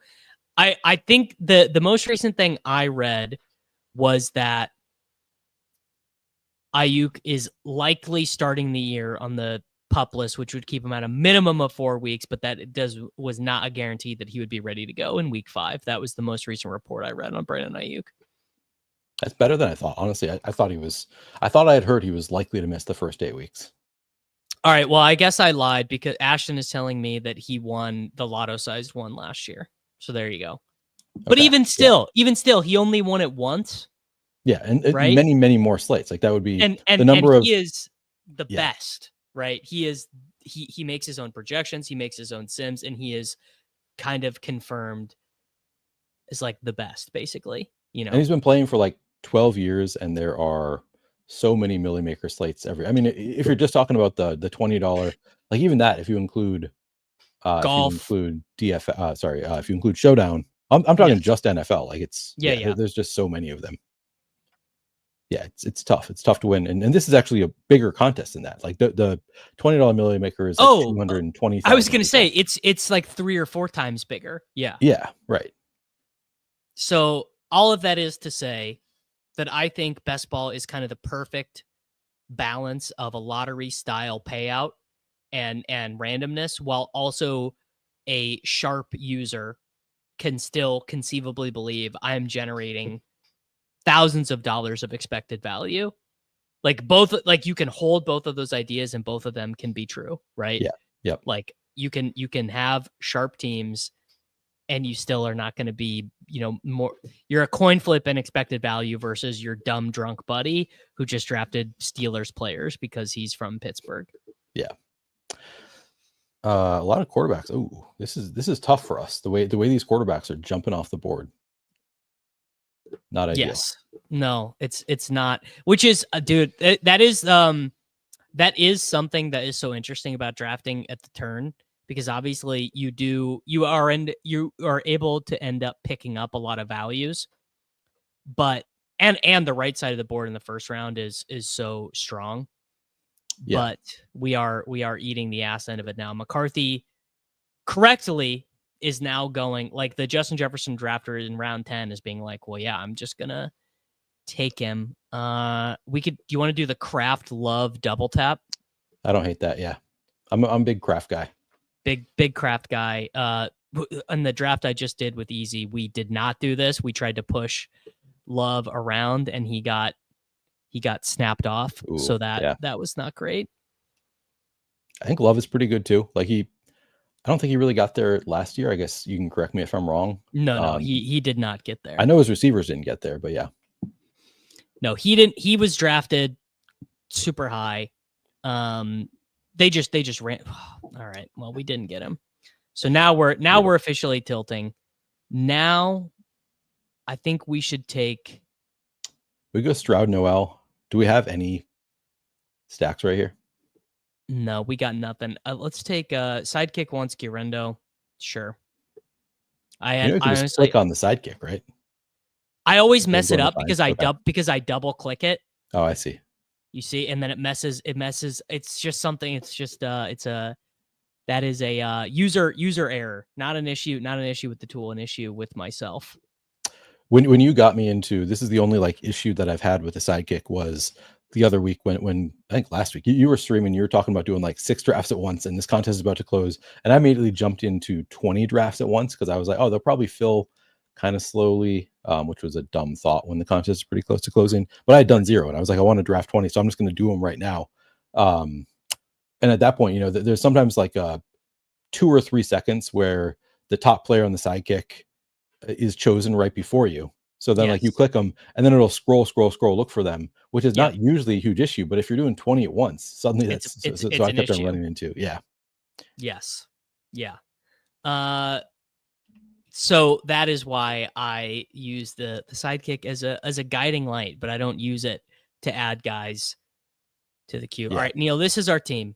Caleb Williams, Kyron Williams, Tony Pollard, Zach Charbonnet, Isaac Guerrero, Malik Neighbors, Brian Thomas Jr., Mike Evans, Jordan Addison, Rome Odunze, Josh Downs, Tucker Kraft. So we do have Daniel Jones when we do have Dart, and all the streamers are doing 3 quarterbacks now. That's what the best ball cabal is all about. Yeah, I'm a 3 quarterback slappy for sure. Particularly when our first quarterback is Caleb Williams and our next quarterback is going to be pretty late, but we could just do 2 if the board is not giving us 3. Yeah, I almost said we should take Liget there to set up Bryce. Yeah, but that would have been quite the reach. So I'm fine. Having taken Guerrero, we can still take Thielen, take Coker. Like if we want to go Bryce, we've got our outs. We've got Geno and Thornton as backstacks. There are some backstacks now that we're getting a little bit of depth chart clarity. Cam Ward and his backdoor guys. Tyler Shuck, Juwan Johnson. Is like possible, Yeah. Cam Ward is great for backstacks. I'm a pretty big Geno guy. The only issue there is like there's not that many backstacks that you really want to do. I guess is it Dante Thornton? He's got some late round receiver that you can throw on there, but most of the receivers I want with Geno go pretty early. Yeah, Dante Thornton is. I mean, he's just like Trey Tucker, but like actually fast. So probably a pretty good. It seems pretty good player. But like, who knows? He's also a 5th round rookie, and 5th round rookies just stink all the time. Yeah. All right, we are up in 1 pick. Do you want to take Bryce or Cam Ward? Or do you want to try and take a running back? Or we could take Pat Bryant. Could take Wandale, set up another back stack. I think we want at least one of these quarterbacks. I'd probably go Cam Ward, but I was going to say let's do Ward because we like can't get sniped because if you're in a draft where Tyler Lockett, Alec Iomanner, and Chimere Dike and Chigakonko are all drafted by different teams, that might be a lobby that gets thrown out. Yeah. Roschon, Jalen Wright, Bryce is still there if we want to do that. What do you think? Throw Roschon onto the stack. Throw Roschon on the stack. I am trying to back off of taking Roschon a little bit because I was clicking him a ton. Me too. Right when the contest opened because they didn't take a running back. Although there is we are now getting some Kyle Monangai chatter, which like are we really? Oh God. Yeah. They didn't get J.K. Dobbins, so I feel pretty good. If the competition is Kyle Monangai instead of J.K. Dobbins, I'll take that. Yes. Yeah. And I mean, it's also like how much of your portfolio do you want to be these? Yes. As my man, This Is Fine says, just like a very fragile, like he projects pretty good right now, but like a slight tweaking in that projection and he starts to feel not nearly as good. True. I mean, at this point, do you feel great about any of the running backs who go this late? I feel very bullish about Jalen Wright. I do. I'm like, man, how does Jalen Wright not get there for me in terms of like either having contingent value or not generating some strategic value or standalone value, not strategic value. And it's like, well, either Alexander Madison has to be the running back too, or Devin Achane handles like 370 touches. I mean, Madison continues to get work as the running back too. Everywhere he goes, it seems. Man, how long can he keep getting away with it?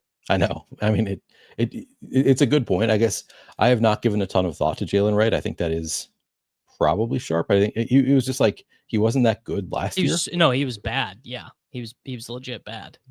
But I mean, you see it all the time. Like running backs, particularly like young running backs, just in really small sample sizes, don't pan out, and then they get a little more work and they look great. So probably literally, that's all it is. It's just like, oh, actually, he just got like 50 more carries, and then when he got the more carries, he broke. I mean, Tank Bigsby, right? I don't think Tank Bigsby like reinvented his game from year 1 to year 2. It's just I think he didn't get. Well, I mean, he was like the worst running back in the NFL his rookie year. He was so bad, yeah. But I don't think he changed that much. Yeah. And it's also just so like the running back position is so like reliant on the rest of the team. Like there are very few running backs who can just like, carry a bad offensive line, a bad offense. Yeah. So that can make a huge difference. Like, I mean, Saquon, just a new offense, suddenly looks like the best player ever. Yeah. If we want a third quarterback, we probably got to do it now in this new environment. So do you want to take Daniel Jones with Josh Downs? Yes, I do. I like that. Yeah, man. Crane publishes one video that it's just, and I think Leone stuff has always been kind of pro 3 quarterbacks as well, but that is how quick these draft environments can change. I don't think I've seen Crane's video. He did like a short. 1 second. Let's take a tight end. You tell me your tight end of choice here. Probably Chig. Complete the stack. Complete the stack. You're right. So Crane and Shady, they did their sim video, and their sim video was just pointing out how much the 3 quarterback stuff hit lineups, and Leone stuff has pointed that out. I mean, they're like the stuff has been out there for a while, but basically you just if you compare, I'm going to take DJ Giddens versus Daniel Jones. I mean, how much more often is Daniel Jones going to hit your lineup? Yeah, if you're running a sim, Daniel Jones is going to hit your lineup 20% more often than DJ Giddens, 30% more often than DJ Giddens. The thing that is hard, obviously, for a sim to handle, for a programmer to handle, is like, what is it worth when DJ Giddens hits versus what is it worth when Daniel Jones hits your lineups? Because DJ Giddens could lead fantasy in points weeks 15 through 17. Right. That is totally conceivable. But I would think the Sims would be able to factor that in pretty well, because they're simming out the whole season, so they should be able, theoretically at least, to like see, points over replacement kind of stuff. I would think. I guess I need to watch the video, I guess, because I don't know how it all works. Well, typically, I think Sims should be able to, understand that kind of stuff better, but I have no idea how sophisticated like the first run of Sims are. Well, but you have to put projections in, right? I mean, you have to put, so it's just like, unless they're doing play-by-play Sims, then the Sims create the projections. God, is that, I don't know. I don't know if they did. If Shady did play-by-play projections 10,000 times for the I'd be NFL surprised. season. I'd be surprised if he I'd did be surprised. I'm year. not saying it's past him. It's totally possible, but that would be surprising. Yeah. All right. This is our team. Caleb Williams, Cam Ward, Daniel Jones, Kyron Williams, Tony Pollard, Zach Charbonnet, Isaac Guerrero, Roschon Johnson, Malik Neighbors, Brian Thomas Jr., Mike Evans, Jordan Addison, Roma Dunze, Josh Downs, Tucker Kraft, Chig Okonkwo. This is like a totally fine team. This is not a screenshot on Twitter team. No, yeah, exactly right. All right, we need at least one more wide receiver. Then I think it's open. Oh, really? I was going to say probably a positionally. 3-6-6-3. I was thinking we skip wide receiver, but if you want, all right, let's take running back first. Give me your favorite late round running back dart. I'd be fine with a Dylan Sampson, Taj Brooks. I have not taken Kyle Monunga yet, so I kind of like Sean Tucker. There you go, Dylan Sampson. Yeah, there we go. You want to do a 3-6-6-3? I don't think I have any of these in the portfolio, so I'm down. Like our wide receiver room is pretty good. Our wide receiver room is good, and we have no overlapping bye weeks as well. Do we take Bryce? I forget. No, we took Cam Ward. So we could go to Jatavion Sanders anyway, or Theo Johnson. Let's do Theo. Yep. And that's Theo. Russell Wilson starts week 17, not Jackson Dart, but we have Malik Neighbors and Theo Johnson. That is the there you go. It was not play-by-play Sims. Pat was talking about how they adjusted the seasonal ranking process. There you go. Okay. To give I like that. There we go. All right, Neil. Caleb Williams, Cam Ward, Daniel Jones. We have Caleb Williams double stacked with Roschon and Rome. We have Cam Ward stacked with just Chig. I guess we could have taken like DK or Iron Man or whatever. We have Pollard also. And we have Pollard. There you go. Okay. So this is just like this is a double vomit stack. We have the Titans vomit stack and the Colts vomit stack. Yeah, it's gross. But there we go. Good work. Really strong wide receivers. Like your wide receivers, I'm a little worried about your running backs. I think the Kyron pick tied the room together nicely. It really did. All right, you want to do another one? Or you got to get out of here. I'll do one more. Bang. All right, let's do it. 30 seconds per pick. A best ball mania 115. So that means I've done 35. So I'm a little bit ahead, of pace. But you're way ahead of me. I'm taking a week-long vacation in July, so I'd like to have I'd probably like to have 75 done by then. Which week in July? July 12th through the 17th, I think. Okay. So I'll be out. Interesting. Yeah, it's just that was the agreed upon family vacation date, so I will be there. All right. Is that the DraftKings best ball week? That's what I was just wondering. I'm like, yeah. Are you? Yeah, I hope it's not, because if it is, then I'll have to be doing some rescheduling. I think I've got it on my calendar, so I can look it up. It starts on the 14th, from what I can tell. I'll figure it out. I'll pre-record some stuff. We'll do our best. Yeah, there we go. There'll be some DraftKings videos on the channel, so you guys can look forward to that starting in about 2 weeks. You have not completed. There are people who are already done. There are people who are already done. Isn't that crazy? I mean, there are people who are going to leave the country. Like I've known some people who are like, I got to get them all done before I leave the country. I got to get them all done then. I kind of get that. Otherwise, I don't really understand why people just want to get them all done right away. But I would each their own. understand. I would understand if you were like a total ADP value hound and you were like, dude, I did all of mine the first 5 days and I just soaked up every ADP value and I got what I got. I don't care about bye weeks. I don't care about any of that stuff. Couldn't be for me, but I do get it. Yeah, definitely not my style, but I guess I don't consider that to be my edge, guessing where ADPs are going to go. Definitely missed out on. I'm trying to think who were the big ADP risers this year that I got some Rashee Rice, so I guess I feel good about that. But there were some like mega ADP risers that, I mean, J.K. Dobbins, I guess, is one that you could have seen coming. I gotta be honest. I did not see it coming. I was not a J.K. Dobbins. I was not a J.K. Dobbins drafter before. I thought he would either return to the Chargers or go somewhere where he wasn't the most talented running back on the roster. Or what I think is the reason why I'm now drafting him and have him ranked ahead of ADP is that he doesn't have to be the most talented running back on the roster. And I think Sean Payton will still give him the ball a lot.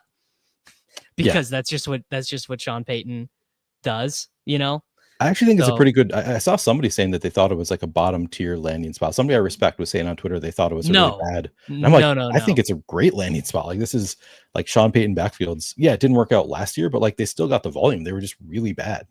I think the only spot he could have landed where you would have been like, oh, this is clearly better would be the Cowboys. I don't even think the Bears is clearly better because at best he and Swift are like kind of the same style of player and same skill level.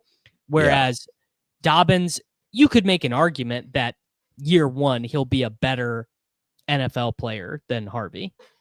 Oh yeah, no, absolutely. Yeah. I'm now that you're saying it, I'm trying to think of like what would be better landing spots, and I can't really think of any that are obvious. Maybe the Jaguars could have been good. Jaguars could have been good if you just assume that ETN is dusted. We're at the 1.4. Yeah, I like it. So maybe there's no way we're gonna get Jefferson. So what do you want to do? You want to do Bijan, CD, Gibbs? I'd probably go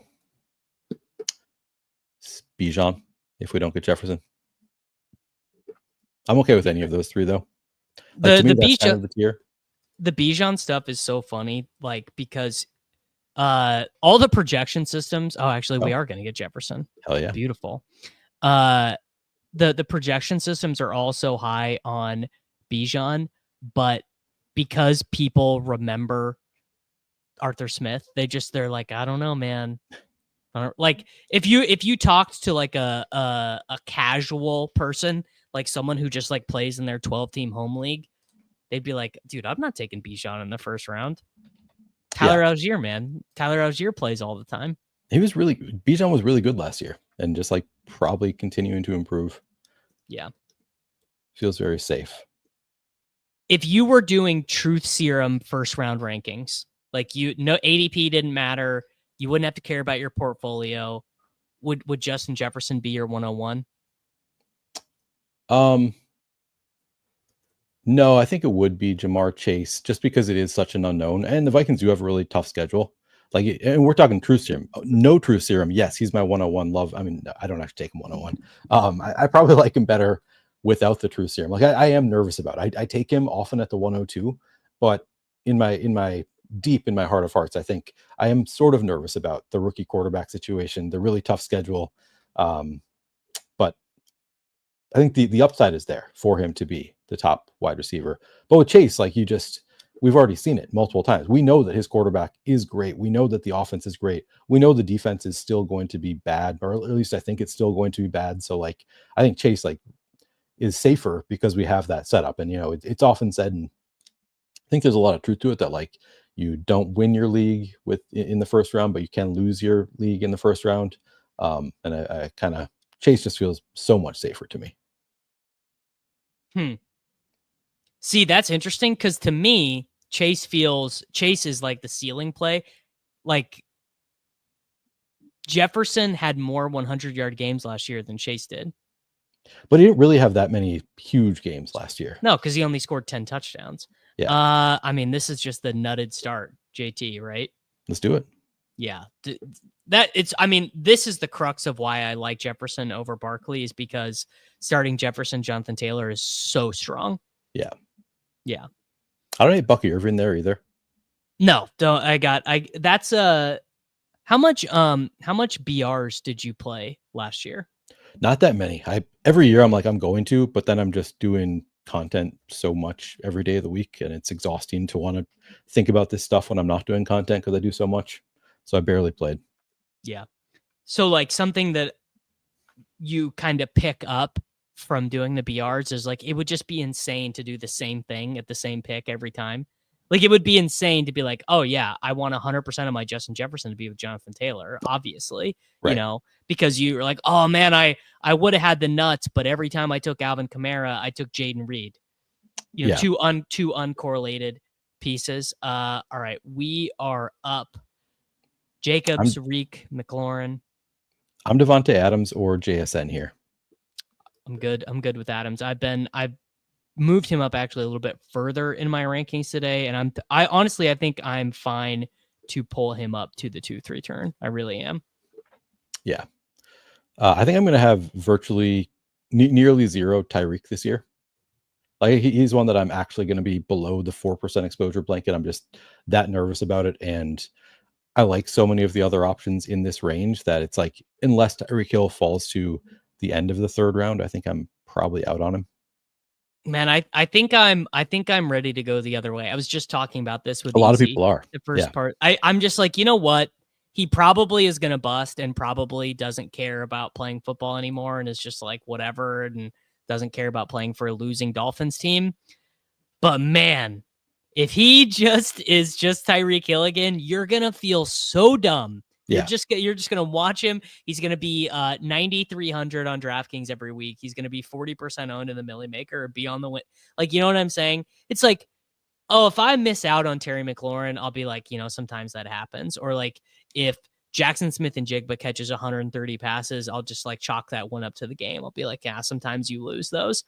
But fading Tyreek Hill is not. If fading Tyreek Hill is like, to me, fading Kamara last year. But like, I don't feel that bad about fading Henry. I don't feel that bad fading Barkley. That is just sometimes you play the game and the game doesn't go your way.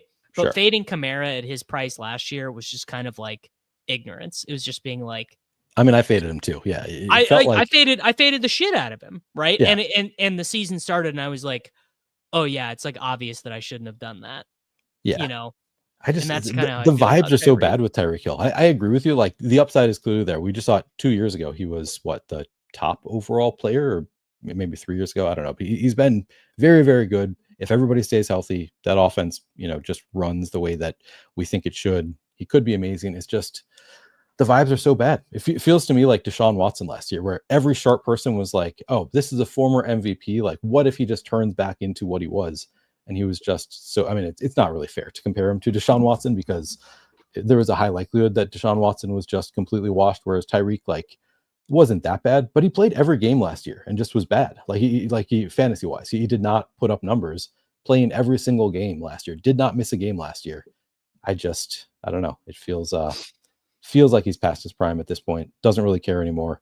If Tua gets hurt, we've seen how bad he is. If Tua gets hurt, there are just so many outs for the fade.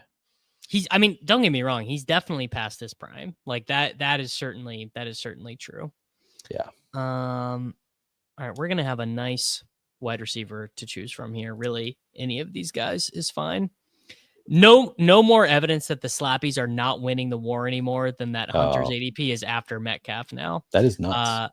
I'm JMO here 10 times out of 10. I think we talked about this on my stream. I have not been drafting a ton of JMO, but I'm willing to buy in when I stream with you. There we go. To do it. Yeah. Jacob has finished 90 drafts and has 0 of him.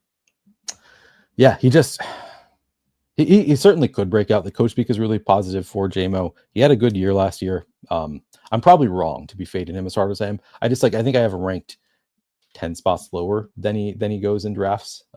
He's just a tough click at ADP for me. But like, I take Travis Hunter there every time over JMO. And like, what are the actual odds that Travis Hunter outscores JMO? Like, I put it like 55%. You think? I don't think it's that high, but maybe it is. I don't know. You think JMO outscores Travis Hunter like 50%, more than 50%? Where are you at? I think he outscores Travis Hunter like 62% of the time. I really do. Okay. Yeah. And that's so it's multifaceted. It's Hunter. I think the biggest thing that the Hunter haters are right about is that he's just twice as likely to sustain an injury as an average player because he plays twice as many snaps. True. All right. Really, anyone is fine here. You could make an argument for any of these players on the board. You could. I'd be fine. Sutton seems fine to me. Sutton is by ADP. Sutton is by my ranking as well. That doesn't happen all that often. So there you go. We'll take right. There's a 4% exposure blanket player. I've got like none of that guy. It's also it's obviously not just like what are the odds of this player outscoring that player. It's also like what do you win when you win? Always comes in like how much could he hit? Like could Travis Hunter like break fantasy this year? But also JMO I think the upside is what do you win similar. when you win with both of them is super high, right? Yeah, exactly. Yeah. All right. Tone is saying, I need a motivating reason to believe he would return for form. How about this? This is all I got for you right now. Is that Tyreek Hill just won an Olympic qualifier for what is that? The 100. Neil, you're a runner. Is that the 100 meter? I was not watching the beginning of the clip, but I think so. Yeah, I mean it says it right there. 10.15 for the 100 meter. There you go for the 100 meter. Yeah, that's impressive. So that is an Olympic qualifier, and look how much more muscular Tyreek Hill is than all the other guys. That's what I was highlighting that earlier. It's like for a 100-meter sprinter, he is much more compact and like compare the size of his neck to other sprinters, right? Yeah, I mean that clip scares me as a Tyreek fader. That clip, just seeing how fast he is at his current age. Now, obviously, breaking news: Tyreek Hill is fast. Like no one is learning that information for the first time. But to me, it's the same thing, or not the same, but a very similar thing to CMC. It's like, dude, it's May or it's June, and Tyreek participated in 100% of drills and practices for the 49ers. It's like that actually is kind of notable. I think. No, it is. It is 100% notable. Yeah. He's and he was dealing with the wrist thing still last year. He could just be total recovered. Is this true? I feel like there's no way this is true. You would know this better. No, it's typically true. Are jacked. Yeah. Really? Oh, really? Even upper body. It makes sense. Their legs would be jacked. Muscular, I would say. Maybe not jacked, but strong. Muscular. Yeah. Because it's all quick twitch, and you need to have big muscles to have the quick twitch. Okay. Yeah, I'm also comparing to I was a distance runner, and distance runners are not at all like I was probably distance runners look like they have a tapeworm inside of them. Okay, we could do Golden, we could do Laporta, we could do a running back. I'm open to whatever. And we've got the stack with Laporta, so there's that. Got the stack with Laporta. We're good. We don't need to add another. You know what? Let's actually. Jacoby Myers is just blind to me. Despite I have him ranked high.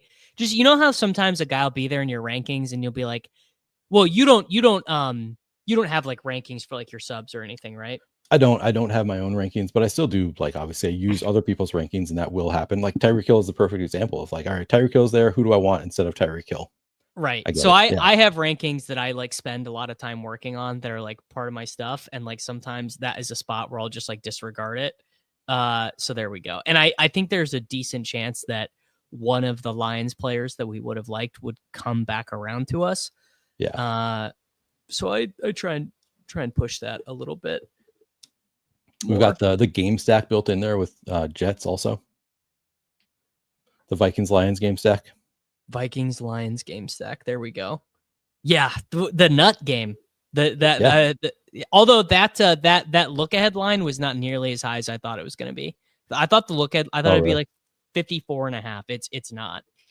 Interesting. It is honestly, it's actually much lower. Let me pull this up. Maybe the Lions' entire defense doesn't get hurt this year. That is Possible. real. That Could is, happen. people do forget. Honestly, Yeah. people do forget. I don't think this. Oh, all right. So we did get sniped on both the lines. That's a We little. could take annoying. Hawk, or just We could wait on take- tight end. Caleb Johnson, DeAndre Swift, Pollard, Pearsall. I'll do whatever. I don't care. Do you like Pacheco this year? We could do Pacheco.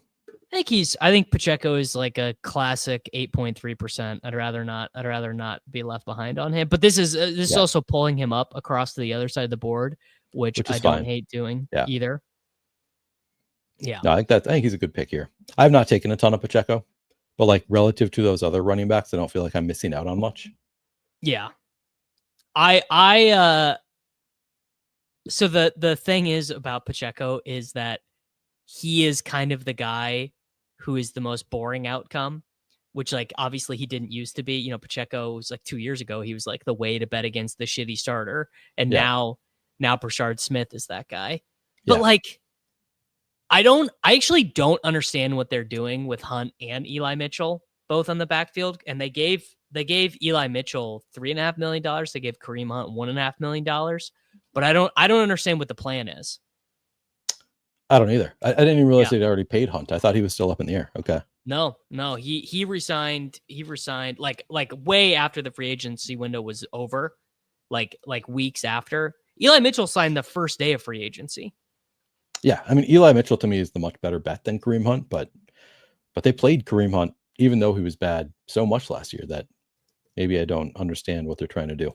Yeah, no, I actually really don't get it. The only thing I understand at all is why they took Brashard Smith, but all the rest of it, it's like, well, and I mean, not that you could do anything about Pacheco like breaking his leg. Right. Yeah. But like how much this, okay, here's the thing. How much can a Super Bowl team afford to let guys compete? Like, I feel like as a Super Bowl team, you have to kind of know your hierarchy. Sure. Heading into the season. But at running back, I mean, I can see why it would be a little bit up in the air for the Chiefs because Pacheco, was still recovering pretty clearly last year. They might get to week one. I was going to say, they might get to week one and be like, dude, sorry, Pacheco, but like, you can't play, man. You also, just like... Eli Mitchell, I think, is actually talented, but also his health is always a question mark. So, yeah. Sidekick wants Bo Nix, because we already have. I don't have a ton of Bo Nix. I don't either. That'd be fine. Yeah, actually, it looks like I have like none of this stack because I can't naked take Bo Nix over Justin Fields ever. Yeah, it's tough. Like what would even I don't even know what the logic of that would be. I mean, it could be just Fields is so bad that he loses his job. I don't know. Seems pretty unlikely to me, but I think that would be gets hurt. He takes a lot of sacks. Maybe he gets hurt. He takes. I mean, of course, Justin Fields is one bad run away from getting benched. But if he starts 17 games, is he gonna lead quarterback in advance rate if he starts all those? Like, he just is so good for fantasy when he plays. It's nuts. Kelsey went. Could throw Ingram onto the stack. This is like Jalen Warren, or we do Goff now. Jordan Mason gone, I assume. Jordan Mason is gone. I would go with Jalen Warren. Trey Harris if we want a wide receiver. I'd say Warren and leave the. Yeah, Warren is fine. Warren is fine, and my Trey Harris bags got a little bit over their skis. I've got a lot of Trey Harris. Yeah.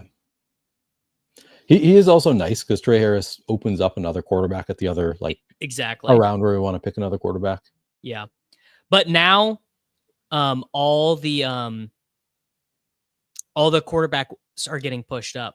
Like the JJ McCarthy, like this range of quarterbacks, the Strouds, the Loves, the Lawrences, they're all getting pushed up a little bit from this extremist 3 quarterback analysis. Yeah. Yeah. True. Huh. I hadn't thought about the reasoning for that. Yeah. Yeah, but I think you're right. Because everyone wants 3 now. So they're like, I'm not going to take I'm not going to take Christian. Why would I take Christian Kirk here when I could just be done with my court? There's no difference between Christian Kirk and whoever Xavier Lee get, so I might as well. Yeah, that is why that's happening. Yeah. Jalen Warren, I don't think is ever going to happen. Like, I think if he was ever going to be a starting running back, it would have happened, but he is now set up to catch a bunch of checkdowns. Like he's appropriately priced now. Yeah, I was going to say, like, this is, if it's ever going to happen, like, this is the ideal spot with Aaron Rodgers there, who loves to check it down and loves to check it down, like, at the 2-yard line. At the 2-yard line. Could happen this year. Yeah. Yeah. I mean, and they don't have a third running back to speak of. Yeah. I don't even know. Could I name the Steelers? Oh, it's Kenny Gainwell. I was going to say I couldn't even name the third running back, but there you go. That is who it is. Who, I guess, to be fair, could actually end up being annoying and playing more than you think, especially for Jalen Warren. Yeah, super annoying. But I'm a huge Caleb Johnson bull, so I end up not taking very much Warren, just for portfolio reasons. I'm like, well, a lot of my teams are dusted if Jalen Warren is who you need. Yeah. All right, we got this is what happens now. Can you read off our team? Yeah, I mean, yes. Everybody moving up. I guess Goff and Caleb, those are both kind of at ADP.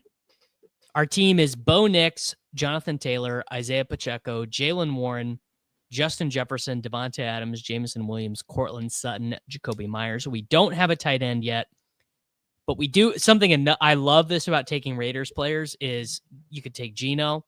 We have Stafford. So we actually have more than an average team. We have plenty of quarterback stacks left to close the window with. I had actually forgotten that JJ McCarthy and Jared Goff were both our quarterbacks. Yeah, that kind of sucks. Yeah. But yeah, we like you said, we have later outs. Yeah. Tyler Warren would actually give us another out, or Shaheed. I do like. And John would give us True. But I've been trying to take a lot more Tyler Warren. I'm trying to. Shaheed would give us Shuck. I like any of those three. You know what? I'm just trying to take more Tyler. Actually, chance we get Tyler Warren coming around. Let's take Shaheed. That's smart, I think, because I'd be happy with either of those tight ends. I would be happy with either of the tight ends. I'm trying to get more Tyler Warren because I'm so confident that Daniel Jones is going to start, not Anthony Richardson. And really, my only logic for ranking Tyler Warren so low was Anthony Richardson, and now that is kind of kaput. Seems unlikely. Yeah. I don't like taking Loveland without Caleb, honestly. Yeah. When Caleb's already gone.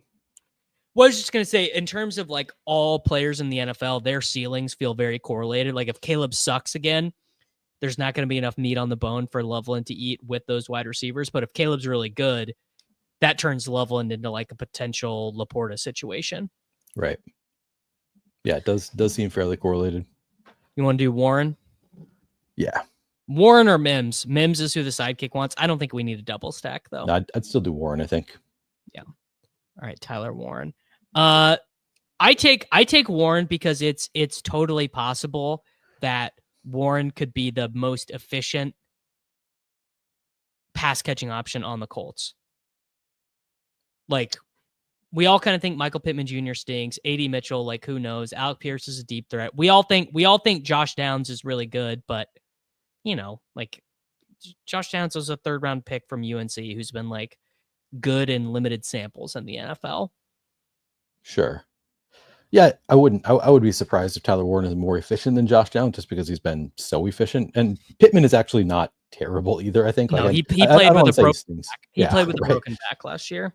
Yeah, his numbers, they were significantly worse than Josh Downs, but they were still not like awful. But yeah, Tyler Warren also, I mean, I'm not as familiar, I'm sure, with Tyler Warren's game as you are, but from what I understand, he's like just, he could get some rushing work, maybe he gets the tush push a little bit there if Daniel Jones is the quarterback. I don't know, could just be used in a lot of interesting ways. So he's fun. So here's the thing. that is not going to happen for him in the NFL. You don't think he's going to be used all over the field? No, it's like Bowers got that stuff too at Georgia. And then when you're like, the reason why Bowers and Warren got that stuff in college is that they were so much better than their teammates. Like, you're just not that much better than your teammates in the NFL. They talked about using Bowers in that way last year, like during training camp. They were talking about using Bowers in, right, in but you know who's ways. a better runner than Brock Bowers? Yeah, like literally any Raiders running back, because they're professional running backs. You know, it's now, could Warren do like 2 plays where they kind of like fake him out as like a wildcat? Like, sure, yeah, yes, okay, but it's not totally, gonna be a big part of their offense. No, because Warren is not even like a crazy spark score guy. I mean, I don't even think he did all the. In fact, I know he didn't do all the combine drills. Yeah, but this is another thing. Is like I am legitimately worried that Tyler Warren was not good until he was a 23-year-old fifth senior. He was collegiate teammates with Pat Freiermuth, Brenton Strange, and Theo Johnson, and was behind all of them. In fact, he was behind for 1 year. Strange, Johnson, and Warren were teammates, and Warren was the tight end 3. You know, interesting. Yeah, not saying ideal. It means everything, which is to say, I am trying to take him more right now, but I'm also taking 8.3% everyone. So yeah. Davis Nick P says Loveland plays like Kelsey. Now, I love to hear that as a first-year dynasty player in a league that Davis invited me to this year. I got Loveland at the 107, 108, somewhere like that. You sure did. So I sure hope that he pans out like Kelsey. I don't see that same ladder like outcome. Yak. No, yeah. Like stylistically, I think it's like a fine. I would say if you wanted to make another really high-end comp, I would do more Trey McBride. Like, okay, he just is like really good at finding the soft spot in the zone. I think we are too close to getting sniped here. I think we just take Geno. Yeah, it's a little early. It's like 10 picks early, but yeah, I'm okay with who we're sacrificing there. This stuff it's lawless out here, man. The quarterback stuff is I've done 4 drafts today, and I've experiencing it as real law. Okay. Also, Harbaugh cannot be trusted about anything. Chargers Harbaugh cannot be trusted. He will literally say anything about any player. Like, you'll ask him about some practice squad tight end, and he'll be like, I would die for Will Dissly. Like, you cannot trust. And I always forget which one is Jim and which one is John. It's John. I can't either. Yeah. So I just say Harbaugh, but you can't trust Harbaugh. Chargers Harbaugh, I think, works. And Bigsby would have been who I wanted to take, but I'm open to any of these running backs. Do you want to take Besh? Oh yeah, add on to the stack. Yeah. Add on to the stack, and this is like a crazy ADP value on him. Yeah, it's so funny how things work in the in this part of the camp because nothing has been decided, but we get one ESPN training camp report that Besh was with the second team and Dante Thornton was with the first team, and no one wants Jack Besh now. Right, and it's June. Yeah. No, it seems like a good pick there. All right, Neil, this is our team: Bo Nix, Geno Smith, Jonathan Taylor, Isaiah Pacheco, Jalen Warren, Justin Jefferson, Devontae Adams, Jamison Williams, Cortland Sutton, Jacoby Myers, Rashid Shaheed, and Tyler Warren. How are you thinking about filling this team out? I still think we probably want a third quarterback because we've got outs with Daniel Jones and Tyler Shook. I think both are pretty strong options late. What is our numbers for each position now? We're at 2. We're at 2, 3, 7, 1. So I think we're probably done at wide receiver, assuming that we don't have any big bye weeks. And we have a lot of week 8 buys, but we might just have to take it on the chin in week 8. We have Justin Jefferson, Cortland Sutton, and Rashid Shaheed available in week 8. And with a rookie tight end, I could hear taking 3 tight ends too, but I'm open to whatever. Yeah. So we're either 3, 5, 7, 3 or 3, 6. No, 3, 5, 7, 3 or 3, 6, 7, 2, I think. And if we get sniped at quarterback, then we'd be fine rolling with 2. Like, not ideal with these 2, but yeah, could work out. I wish I would have noted the bye week thing earlier, but Oh, do they have the same bye? well, the bye weeks we're worried about is we only have 3 wide receivers going in week 8. Oh yeah. I don't love that, but Not a deal breaker. I don't think. I think it's fine. If we do take another wide receiver, though, we should make sure it adds a third quarter. Maybe we do like last round. Maybe we take. Oh, I was gonna say we take Cam Ward and take DK. This is just like a big 8. We don't have a Dolphin, but maybe we just take Tua. This is. I mean, we have 2 outs at quarterback though. We've got Tyler. You know what? You're right. You're right. We do. I think we take a running back. So give me a running back of your choosing here. Jalen Wright. You sold me on him, and I have very little. So let's just do it. All right, there we go. Jalen Wright. I keep taking him. And frankly, I'm happy to do it. I think he is an awesome pick. Yeah. Big guy. I don't think he's that big, but whatever. He's fast. He is fast. Yes. At the very least, he is a fast guy. So now we are at a 2-4-7-1. There's not a tight end that makes sense because there's no bring back. Theo Johnson is a bring back for Geno. Okay. Is Aaron Rodgers still out there? If he is, we could take Freiermuth and hope for a fall there. Rodgers is still out there. I'd be fine with Theo if you want. No. Either way.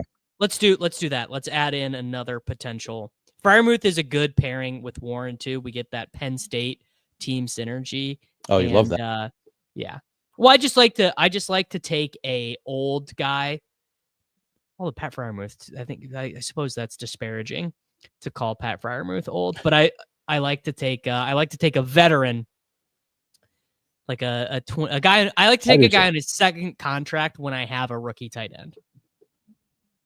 I mean, I generally do too. Obviously, there are exceptions if there are, if the rookie tight end is going early enough, then not always. But yeah, I'd say generally. Well, at a certain stage, guys go early enough in the draft that you can't treat them like rookies. Like you can't treat Ashton Genty like a rookie. Exactly. Yeah.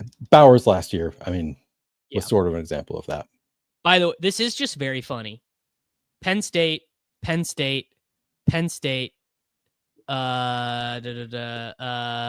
another one. There's Penn State. They all went to Penn State. They just all go to. They're all Penn State tight ends. Yeah, the whole position is from the Big Ten. And they've done pretty well. Too. Yeah, they just pan out. They do. Dude doesn't watch college football. I never know these things. Every year, watch college football at all. Every year, I tell myself I'm going to start watching some college football just because it would help probably with my, understanding. You went to what, Tufts? I went to Tufts, yeah. So I went to one game in my entire time. I was also on the cross country team, so like. Wait, they had a football team? Tufts has a football team. They have a football team. I believe I went to one game the entire time I was there. It was like a homecoming game where we happened to not have a cross country meet. Yeah, it's a different environment. Can Neil name the most career games played from an NFL player who attended Tufts University? Is it more than 0? It's more than 0. I will tell you that no NFL player has been at Tufts since 1982. The answer is no, I can't. Daniel Jones. Do we still have 3 outs?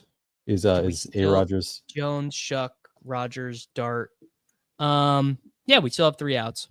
All right, so let's running back. Anybody? Chubb looks good here. Chubb does look good. I am trying to change that 0.5% exposure on him because I think it's pretty obvious how he gets he kills you. By the way, the answer is a man by the name of Dinger Doan. Of course. Dinger Doan. How did I not get that? Played for the 1920 Cleveland Tigers. He played for the 1921 New York Brickley Giants. He played for the Milwaukee Badgers in 1922. The Detroit Panthers in 1925. He was in the NFL for a long time. Played for the Providence Steamrollers. Good for him. So 1920 to 1927, he scored 14 rushing touchdowns. Damn. Had a receiving touchdown as well. I think it looks like he played both ways. So shout out to Dinger Doan. I wonder if I could find any football cards of Dinger Doan. I bet you could. We should take Daniel Jones, right? Yeah. Or Dart or Shuck. Really, any is probably fine. be Daniel Jones to me. I just think he's the best of the group, fantasy wise. Yeah, I think he is. So now we have a 3-5-7-2. Bo Nix, Geno Smith, Daniel Jones, Jonathan Taylor, Isaiah Pacheco, Jalen Warren, Jalen Wright, Nick Chubb, Justin Jefferson, Devontae Adams, Jameson Williams, Cortland Sutton, Jacoby Myers, Rashid Shaheed, Jack Besh, Tyler Warren, and Pat Freiermuth. So we have single stack with Nix, double stack with Geno, double stack with Daniel Jones. Nice. Great way to build a fantasy team. Davis, I also went to the University of Minnesota for law school, and I couldn't tell you more than a couple University of Minnesota. Like, we have players in the NFL from the U of M. I think Rashad Bateman, right? Yeah, there are many. Rashad Bateman, Chad Ottman-Bell, Brevin Spann-Ford, the Cowboys tight end. There are plenty of Minnesota Golden Gophers. Yeah, but that's how little I pay attention to college football. I couldn't tell you. My brother, I claim to be a Notre Dame football fan because my brother went there, and I don't even know them. Chase Claypool, I know, is Notre Dame. They've had some good players recently. Oh, Notre Dame sends guys to the NFL every year. Yeah, I'm completely. That's right. The dustiest running back that you and I both drafted 20+% last year. There is so Notre Dame might have Notre Dame will have a running back that you'll get really familiar with next year. Jeremiah Love. Oh yeah. He'll probably be like a second round pick. Michael Mayer, Kyle Rudolph, a Viking, and went to Notre Dame. Right. Plenty of Notre Dame greats. Jimmy Clausen, right? Legend. I feel like there was some fantasy relevant player this year went to Notre Dame, but I can't remember who. I'm having a Kyron, Notre Dame. Oh, okay. There's one. Here's the issue. I'm not showing you guys my estimate because I was drafting a lot of him before J.K. Dobbins signed with the Denver Broncos. It's estimate. It'll pop up in a second. It's a lot. Maybe it'll show if I tab him over. It's 9.4%. And this is after you've been fading him for a while now. After I've been fading him for a week or two. Yeah.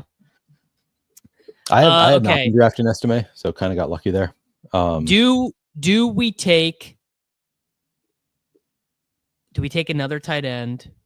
Do we take another running back? I could really go any direction. Or another wide receiver. Johnson. I'd say probably not wide receiver. It'd be tight end or running back for me. Theo or whatever. Let's take Theo. Yeah. Another 3 quarterback, 3 tight end. Yeah. I think it looks good. Honestly, I would sacrifice the estimate bags for the Roschon bags. Yeah, I really would. Oh yeah, 100%. Yeah. Because you're drafting them in the 18th round too, so it's yes. Most people their 18th round pick is going to get them 0 usable weeks, 1 usable week. Yeah, not a huge sacrifice. Final team: Bo Nix, Geno, Daniel Jones, JT, Isaiah Pacheco, Jalen Warren, Jalen Wright, Nick Chubb, Jefferson, Adams, J-Mo, Cortland Sutton, Jacoby Myers, Rashid Shaheed, Jack Besh, Tyler Warren, Pat Freiermuth, Theo Johnson. There we go. It's good. I think it's a good mix of like eat your vegetables players and exciting young players across positions. Looks good. That's what you have. Honestly, that is what you have to do. You do have to do a mix. And you know what? I need you to help me cook up the extender pick, and then we can get out of here. Ooh, okay. Yeah. I have not used my token yet. I don't know what all of these are from. I have not been doing the extender thing. I hear people reference it. Dude, this is like, you gotta, if you are on the Dog App platform, when they give you money, you gotta be doing it. Yeah. I just never looked into what it means, what it is all about. So it's basically like, it's a pun about, honestly, it's about Scott Foster, right? It's about that's funny. That they bring in refs to extend the series because more games is more TV money. But it's that for every more game there is in a series, the higher percentage boost you get. So it goes from 30 to 100%. Oh, yeah. Maybe I'll go make my pick after this. The unfortunate thing is here, I like the unders, and that's not the most fun thing. Like lower than 17.5 points for Tyrese Halliburton feels good. Lower than 34.5 for Shea feels good. But that those are not the most fun. So let me tell you why I don't like the Shea one is that they get frustrated at Shea and start fouling him at the end. And Shea is also your designated free. Now, if you want to take a lower on Chet or on Jalen or whatever, but that one you lose really easily. And I'll give away a little bit of alpha for game 6. If the Thunder win this one, go look out NBA Finals closing games, game 6s in history. Look how many times it's like a 37-point game. What happens is you lose that game, you lose the game 5, and you totally let go. It doesn't happen every time. Yeah. But a lot of the times the guys will let go of the rope, and then they'll be like, all right, Ben Shepherd, you're playing the whole fourth quarter because our season's over. Yeah. So with the boosts, I do a lot of these. I do the sliders. So I slide them down, and I take like 15.5 points for Siakam, which I bet he's gotten every game in this series. Sure. Yeah, he has. Not game 3 versus Oklahoma City. Give me an under you like. That is not Shea points under. It has to be the Thunder, right? Though you have to do both. I'm gonna probably do like 5, so it can be whoever you want. Oh, okay. I do like the lower on Tyrese Halliburton. Bang. Let's do you like lower on points or lower on threes? I was thinking points. Bang. All right, Tyrese Halliburton. God, it gives me this error. Oh. It's not you. It's that sometimes the desktop app just messes up. Yeah. Let's see what Caruso steals is. I mean, that Caruso higher than one. I think he's had 3 steals or more in every game that they've played. And I think, by the way, here's another one. Caruso's going to start. So if you do this early, I think Caruso is going to start over Hartenstein. So all of his stuff is a little bit low. Or you think he's going to start a Kassan Wallace? Like, I think they might get rid of Hartenstein, but it's not going to be Wallace. So Caruso has started 3 games this year, has not started yet in the playoffs. I think Daigneault has been waiting. I think Daigneault has been waiting for the right moment to play this card. And part of the problem that happens when you get Hartenstein in is that then the bench unit offense is really bad. Like if Shea and Hartenstein is on the bench, it's basically, hey Chet, can you just make a bucket? Yeah. And so, which you wouldn't make sense, but the reason Hartenstein's really important to the offense because he does all the dribble handoff stuff, which is pretty big. Lower 7.5 points for TJ McConnell. Look, God love him, and I know Roto Run is big. Watching TJ McConnell cook in this game right here, I just couldn't believe what I was watching. I was so mad. It was just so quick. It just doesn't take him any time when he's cooking. Now, do you know the answer to this? What do they do if a guy just doesn't play? Does it just gets refunded, right? You just lose that pick. You don't. Yeah, just that pick. It becomes if it's a 5 pick, it becomes a 4 pick. I believe. So I think Isaiah Joe might not play. I either think he's going to get 1 rotation in the first half, or he's just not going to play. But he would also play if there is a blowout. He would play in the fourth quarter. He would, but I'm not that worried about that in this one. I'm worried about this for blowout stuff for the next game. Okay. I think it's going to be 9:47 p.m. Central Time, and I'm going to be like, are the Thunder really going to freaking blow this? Why am I even awake for this right now? I mean, probably. Yeah. That seems like the likeliest scenario. Any team playing the Pacers right now. Yeah. All right. So we've got, that's 5. There we go. Siakam higher than 15.5 points. Halliburton less than 17.5. Caruso 1.5 steals. TJ McConnell lower 7.5. Isaiah Joe 1.5 rebounds plus points. Beautiful. Lower. There we go. All right, there we go. It's not going to let me. This is so tilting when it does this. There we go. So you literally just have to click. You just have to click it off and then on. Oh, I see. There we go. Bang. Done. In. Neil, tell the people about the Flannelverse, and who's coming on Wednesday? I don't know who's coming on Wednesday. That's part of the stress of today is figuring out, oh shit, I have not invited guests on for Wednesday yet. So there will be people on my stream on Wednesday. At least I'll be there. I'm hoping to get some guests again. I've got some great names that I'm throwing out invites to today. But yeah, I'll be doing a stream on Wednesday.